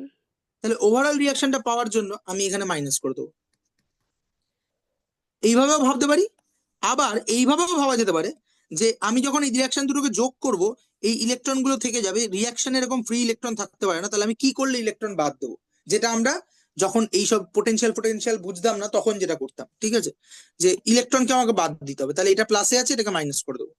তাহলে এবার করে আমি কি লিখছি দেখি, তাহলে হচ্ছে copper plus two minus zinc plus two, এটা কেটে গেল, কপার মাইনাস জিঙ্ক। ঠিক আছে, আচ্ছা, এবার এবার এবার টোটাল সেলের E0টা কত হবে? কিচ্ছু না, এটা হচ্ছে আমার রিডাকশন হাফ সেল, এটা হচ্ছে আমার অক্সিডেশন হাফ সেল। তাহলে E0 of reduction minus E0 of oxidation, এটাও তো মাইনাস হবে, হুম। ঠিক আছে? বোঝা গেল কি করলাম? আচ্ছা, E0 এখানে আমি নিচে রিডাকশনই লিখছি, কিন্তু এখানে দুটো রিডাকশন অক্সিডেশন আছে, এটা বোঝার দরকার আছে, এটা বড় করে লিখি। রিডাকশন কেন? E0 সেল অফ, এইটা কেন, তার কারণটা হচ্ছে যে এইটা তো রিডাকশন পোটেনশিয়াল, এইটাও তো রিডাকশন পোটেনশিয়াল, হ্যাঁ, তুই কিন্তু সেটা মাইনাস অ্যাকচুয়াল তো করছিস। রিডিউস তুই এইটাকে ফলো কর, দাঁড়া, তুই এইটাকে ফলো কর, যে আমরা তো এইখানে রিয়াকশনটা মাইনাস করেছি, তাহলে হ্যাঁ রিয়াকশনের সাথে অ্যাসোসিয়েটেড যে E0 ভ্যালু গুলো সেটাও মাইনাস করব। হ্যাঁ তাহলে সেই E0টা করলে, সেটা করেই আমি গোটা সেলের E0টা পাবো। তাহলে E0 cell is equal to E0 of copper plus 2 copper minus E0 of zinc plus 2 zinc, ঠিক আছে? এটা করে পাবো। এবং খেয়াল করে দেখ, এই সেলটা দিয়ে আমরা পড়া শুরু করেছিলাম, তার মানে এই সেলটা সত্যি ফিজিক্যালি হয়, সেটার প্রমাণটা এখানে আমি জাস্ট এখানে সাইড করে লিখে দিচ্ছি। দেখ, তুই যদি এই দুটোর ভ্যালু বসাস, plus 0.34 minus of 0.76 is equal to, overall জিনিসটা পজিটিভ হবে, তাই না? হুম হুম তার মানে তুই ব্যাটারিটা থেকে সত্যি পজিটিভ ভোল্টেজ পেতে পারিস, সেই জন্যই ওটা ড্যানিয়েল সেল হিসেবে ইউজ করা হয়, ঠিক আছে? তার মানে একটা সেল রিয়াকশন আমি লিখলেই সেটা ব্যাটারি হয়ে যাচ্ছে না, মানে সেটা অ্যাকচুয়ালি সেল দাঁড়াবে না, এটা বলে দেবে ওই E0 ভ্যালুটা। অর্থাৎ স্ট্যান্ডার্ড কন্ডিশনে সত্যি ও কোনো পজিটিভ পোটেনশিয়াল জেনারেট করতে পারছে কিনা। কেন পজিটিভ, এটার পরবর্তীকালে আমরা নাস্ট ইকুয়েশন শিখলে আরো বেটার বুঝতে পারবো, কিন্তু আপাতত আমি বুঝতে পারছি। আরেকটা জিনিস এখানে খেয়াল করার দরকার, যে আমরা এতক্ষণ ধরে যা কথা বলে আসছি সবগুলো কিন্তু স্ট্যান্ডার্ড, অর্থাৎ 25°C 1 অ্যাটমসফিয়ারিক প্রেসারে। তার মানে কোনো একটা ব্যাটারি, আমি এই যে যেমন ড্যানিয়েল সেলটাই করে দেখলাম যে পজিটিভ স্ট্যান্ডার্ড পোটেনশিয়াল আসছে, তার মানে ব্যাটারিটা তৈরি হবে, কিন্তু স্ট্যান্ডার্ড কন্ডিশনে। তাহলে মানে কি, কন্ডিশন চেঞ্জ হলে পরে যে সেলটা স্ট্যান্ডার্ড কন্ডিশনে বেটার, মানে একটা গ্যালভানিক সেল তৈরি করছে, মানে একটা ব্যাটারি তৈরি করছে, আমি কন্ডিশন চেঞ্জ করলে কি সে ব্যাটারি তৈরি নাও করতে পারে? উত্তর হচ্ছে হ্যাঁ। তাহলে শুধু স্ট্যান্ডার্ড পোটেনশিয়াল দিয়ে আমার অ্যাকচুয়াল কাজ চলবে না, তার সঙ্গে এই কন্ডিশন অর্থাৎ টেম্পারেচার এবং প্রেসার বা ইত্যাদির যে ভূমিকাগুলো আছে সেগুলোকেও অ্যাড করতে হবে। নাস্ট ইকুয়েশন অ্যাকচুয়ালি এটাই করে, ওই জন্য আমি আজকে নাস্ট ইকুয়েশনটা বললাম না, ঠিক আছে? যদিও আমি খুব র্যান্ডামলি পড়াচ্ছি, খুবই খারাপ পড়াচ্ছি, স্ট্রাকচার ফাকচার সব ভেঙে দিয়েছি, ঠিক আছে, যাতে কাজের জিনিসগুলো পড়ানো যায়। আমি সেই সেই জন্যই দেখছি এদিক ওদিক, আমি ওই নোটটার সাথে মিলিয়ে মিলিয়ে দেখছিলাম আর কি। হুম, হ্যাঁ, তো আমি একটা থেকে একটা যখন যেটা মনে হচ্ছে এইটা বলে দিই এখানে ভালো লাগবে, ওটা বলে দিই এখানে, এইভাবে চলছি, ঠিক আছে?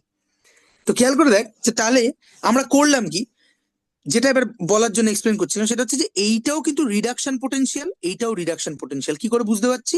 এই যে এইটা দেখে, রিয়াকশন এই দিকে যাচ্ছে, সব সময় এখানে এই দিকে যাচ্ছে। তাহলে +2 থেকে কপার হচ্ছে, this is a reduction potential, +2 থেকে জিঙ্ক হচ্ছে, এটা একটা রিডাকশন পোটেনশিয়াল, দুটোই রিডাকশন পোটেনশিয়াল।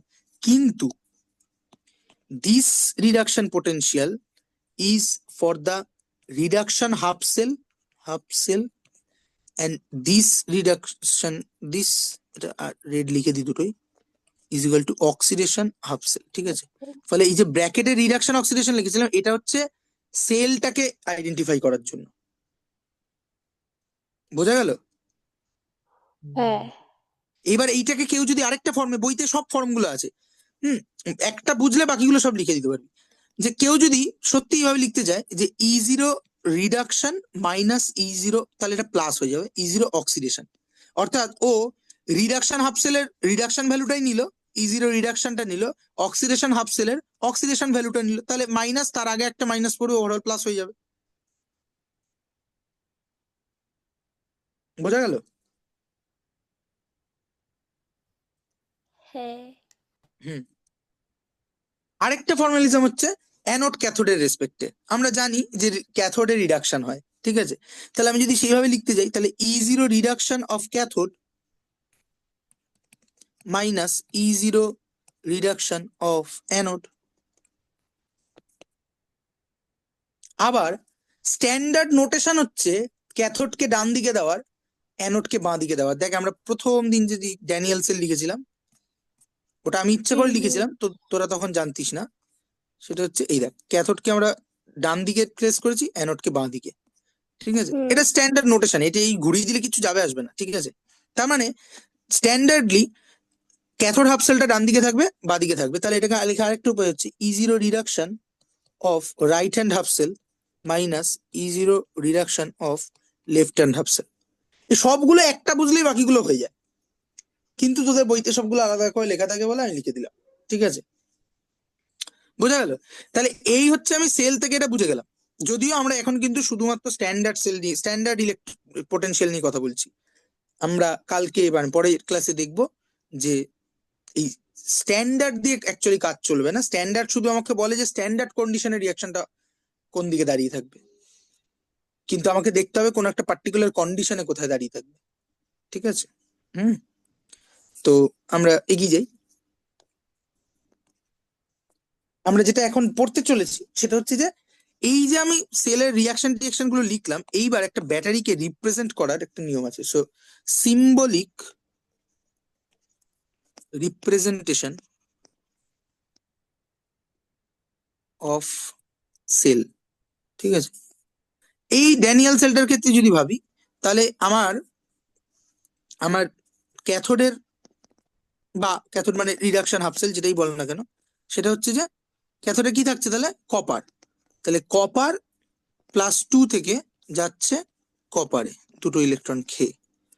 আর অ্যানোডে বা অক্সিডেশন হাফ সেল যাই বল না কেন, জেডেন সেটা থেকে হচ্ছে জিঙ্ক জেডেন জিঙ্ক থেকে জিঙ্ক +2। প্লাস এবার আমি এটা লিখবো কি করে? +2 ইলেকট্রন সিম্বলিক লিখতে হবে রিপ্রেজেন্ট, ওখানে, কি, ডান দিকে হ্যাঁ ওই যাই +2 হোক, এটা এখানে দুটো ইলেকট্রন ইম্পর্টেন্ট না, ঠিক আছে লিখে দিলাম। ও আরেকটা ব্যাপার, সেটা হচ্ছে এখানে মাইনাস দিয়ে লিখেছিলাম, এই মাইনাস গুলো ইয়ে করলে কি হয় দেখ, কপার +2, এটা মাইনাস আছে তাহলে ওইদিকে পাঠিয়ে দিলাম, জিঙ্কটা এদিকে আছে তাহলে এদিকে নিয়ে চলে এলাম। জিঙ্ক এখান থেকে কপার প্লাস জিঙ্ক +2। ঠিক আছে, অটোমেটিক্যালি আমার সেলের রিয়াকশন দাঁড়িয়ে গেল। ঠিক আছে, এবার এই যে ব্যাপারটা, এই যে আমরা সেলটা বানিয়েছিলাম প্রথম দিন ছবি টবি এঁকে, ওটাকেই আমরা সিম্বলিক্যালি রিপ্রেজেন্ট করব। গল্পটা কি, দুটো বাক্স আমরা আঁকি আগে, এই একটা বাক্স, এই আরেকটা বাক্স। ঠিক আছে, তো দীর্ঘশ্বাস পড়ছে কেন?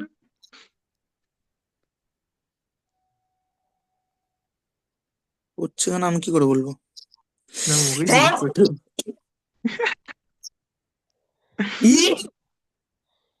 আজ ক্লাস শুরুর সময় যদি থাকিস তাহলে তুই আরো আরো উপভোগ করতে পারতিস। ভয় পেয়ে গেছি। কেন, কি করেছি আমি? ক্লাসটা আজ শুরু, সবাই রেকর্ডটা শুরু করেছিলাম আর তুমি কি ব্যাপারটা না, তুমি অসুস্থ হয়ে পড়েছো। কেন আমি কি করেছি? তখন খুব হাসছিলে এবং সেটা খুব অস্বাভাবিক ভাবে। আচ্ছা আচ্ছা, জয়রাজের হাঁচি শুনলে না তুই কেঁপে যাবি। যাক গে বাদ দে, মনে পড়ে গেল হঠাৎ। আচ্ছা, এটা হচ্ছে ক্যাথোড, এটা হচ্ছে অ্যানোড। আমার ঠিক আছে, হাঁচিতে অ্যালার্জি আছে। হাঁচিতে অ্যালার্জি মানে অন্য কেউ হাঁচলে তোর কি হয়? হ্যাঁ, ফুসকুড়ি ওঠে? অসুবিধা হয়, মাথা ব্যথা করে। কেস করেছে, এটা অ্যালার্জি নয়, হোয়াট এভার। মাথা ব্যথাটা সামাজিক অ্যালার্জি। সমস্যা। বলছে সামাজিক সমস্যা। ভাগ্যিস মানসিক সমস্যা বলে। না না, অ্যাকচুয়ালি তুই যেটা বললি সেটাই ঠিক, মানসিক সমস্যা। সামাজিক আমি তো মজা করে বলবো। না, যেটা ব্যাপার সেটা হচ্ছে যে অ্যালার্জি কেন নয়, কারণ অ্যালার্জি কেন হয় জানিস তো? হ্যাঁ জানি, আমি ভুক্তভোগী। কেন হয়? আমি বাংলা ভাষায় বলছি, আমি ডেফিনেশন পড়িনি কোথাও। যাই হোক, বাংলা ভাষাই বলতে বলেছি। লাইক এমন কিছু জিনিস যেটা খেলে আমাদের শরীর ঠিকঠাক ভাবে সেটাকে হজম করতে পারে না, হুম, যার ফলে এরকম কিছু একটা হয়। হজম করতে হবে। তাহলে যে ডাস্ট অ্যালার্জি কি, আমি ডাস্ট খেলে তবে ডাস্ট অ্যালার্জি হয়? না, তাহলে আরে অ্যালার্জি শুধু খাবার থেকে হয় নাকি, অনেক জিনিস থেকে এক্স্যাক্টলি, হয়। অ্যালার্জি হচ্ছে অ্যাকচুয়ালি তোর একটা ডিফেন্স মেকানিজম। তোর হুম। বডি যখন কোনো কিছুকে ফরেন বডি হিসেবে আইডেন্টিফাই করে, তখন তোকে সিগন্যাল দেওয়ার জন্য ও একটা প্রোটিন রিলিজ করে, দ্যাট ইজ কল হিস্টামিন। সেই হিস্টামিনের এফেক্টটাই হচ্ছে অ্যালার্জি। ওই জন্য আমার কত কিছু থেকে অ্যালার্জি আছে জানো তুমি, মানুষ থেকে অ্যালার্জি আছে।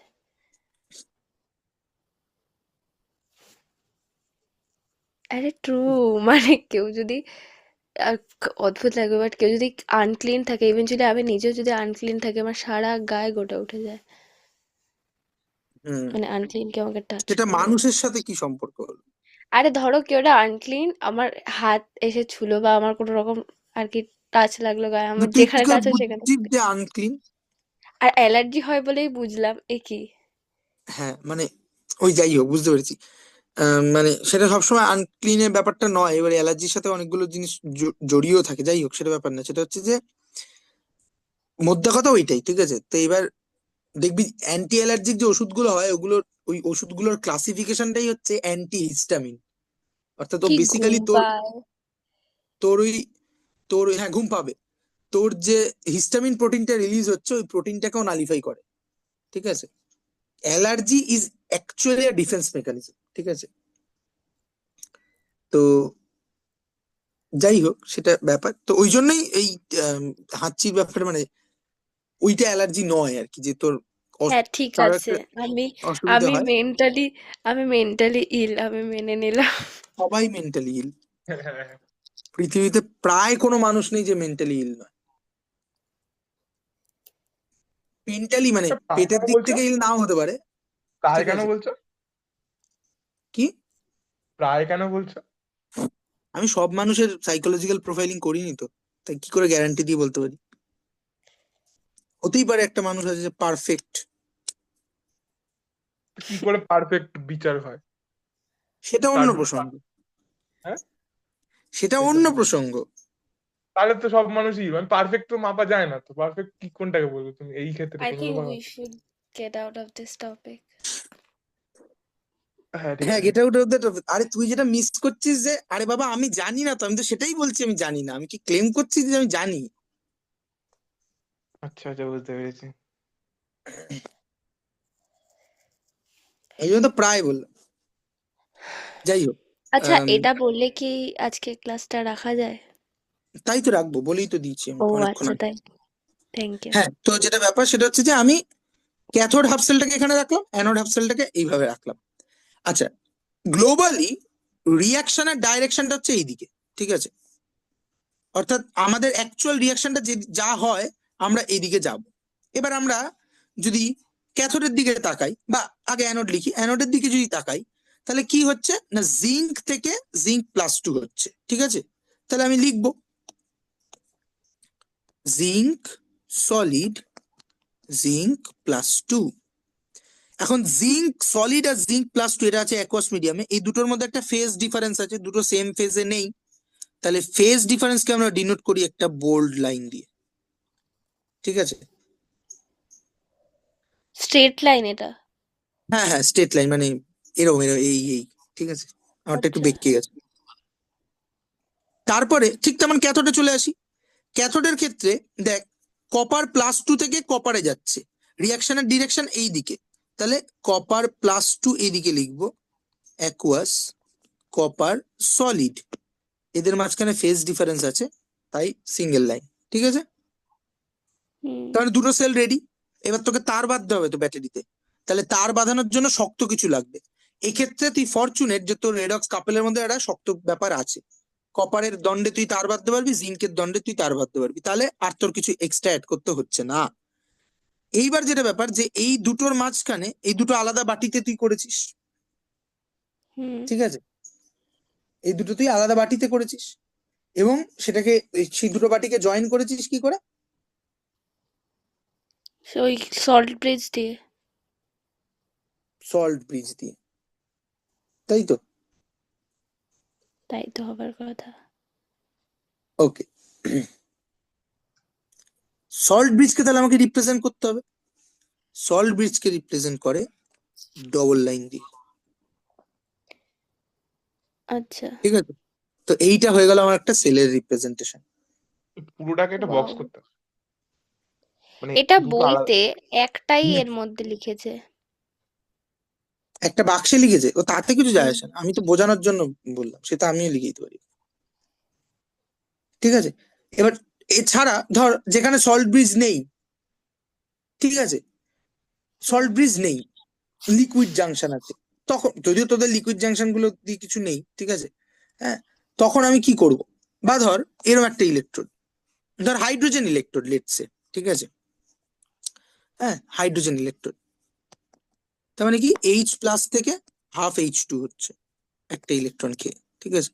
এই ইলেকট্রোডটাকে যদি আমাকে লিখতে হয়, তাহলে আমি একটা ইলেকট্রোড দিয়ে দেখাচ্ছি, রিয়াকশনের ডাইরেকশন এইদিকে, তাহলে এইদিকে মানে আমি আগে কি লিখবো? H ½ H2 এটা মানে ও ক্যাথোডে, মানে কিসে যদি এটা বলছি? ক্যাথোডে থাকে, ঠিক আছে, বা হ্যাঁ বা বা হ্যাঁ ঠিক আছে, এটা ক্যাথোডে যদি থাকে, ঠিক আছে, তাহলে আমি কি লিখবো? তাহলে এই ধর এটা আমার ক্যাথোড, এখান থেকে শুরু হচ্ছে, তাহলে আমি হুম ক্যাথোডে এদিক থেকে ডিরেকশন, তাহলে H প্লাস অ্যাকুয়াস, তারপরে হাইড্রোজেন গ্যাসিয়াস, নিশ্চয়ই অ্যাকুয়াস আর গ্যাসিয়াসের মধ্যে একটা ফারাক আছে, তাহলে আমি হুম এখানে একটা সিঙ্গেল লাইন দেবো, দেখলাম। তাই হুম তো? এইটা আর অ্যানোডে কিছু একটা আছে, আপাতত অ্যানোডটা আমার কাছে ইম্পর্টেন্ট, কিন্তু ঝামেলা দেখ যে এইখানে হাইড্রোজেন গ্যাসে তুই খুঁটি বাঁধতে পারবি না, মানে তার বাঁধতে পারবি না, তাই হুম না? হুম তাহলে তোকে একটা ইলেকট্রোড বাইরে থেকে ভাড়া করে আনতে হবে, সেটা কে? একটা ইনার্ট ইলেকট্রোড হতে হবে, যে নিজে রিয়াকশনে পার্টিসিপেট করবে না, প্ল্যাটিনাম, মোস্টলি প্ল্যাটিনাম আনা হয়, ঠিক আছে? আবার প্ল্যাটিনাম সে সলিড, হাইড্রোজেন গ্যাস, তাহলে এখানে আরেকটা লাইন হবে, ওকে আর এখানে যদি সল্ট ব্রিজ থাকে সল্ট ব্রিজ, আর যদি সল্ট ব্রিজ না থাকে তাহলে একটা সিঙ্গেল লাইন হবে, ঠিক আছে? ফেজ ডিফারেন্সের জন্য সিঙ্গেল লাইন, সল্ট ব্রিজের জন্য ডবল লাইন, খুঁটি থাকলে ভালো, না থাকলে পরে প্ল্যাটিনাম, ঠিক আছে? হুম অ্যানোড বাঁ দিকে, ক্যাথোড ডান দিকে, রিয়াকশনের ডাইরেকশন বাঁ দিক থেকে ডান দিকে, সিম্পল ব্যাপার, ঠিক আছে? নো ঝুট ঝামেলা, হলো? হুম ব্যাস, পরের দিন আমরা নার্স ইকুয়েশন পড়বো, নার্স ওকে ইকুয়েশন থেকে শুরু করে যত দূর অব্দি এগিয়ে যাওয়া যায়, ঠিক আছে। ঠিক আছে? থ্যাংক ইউ, ধন্যবাদ। Bye by.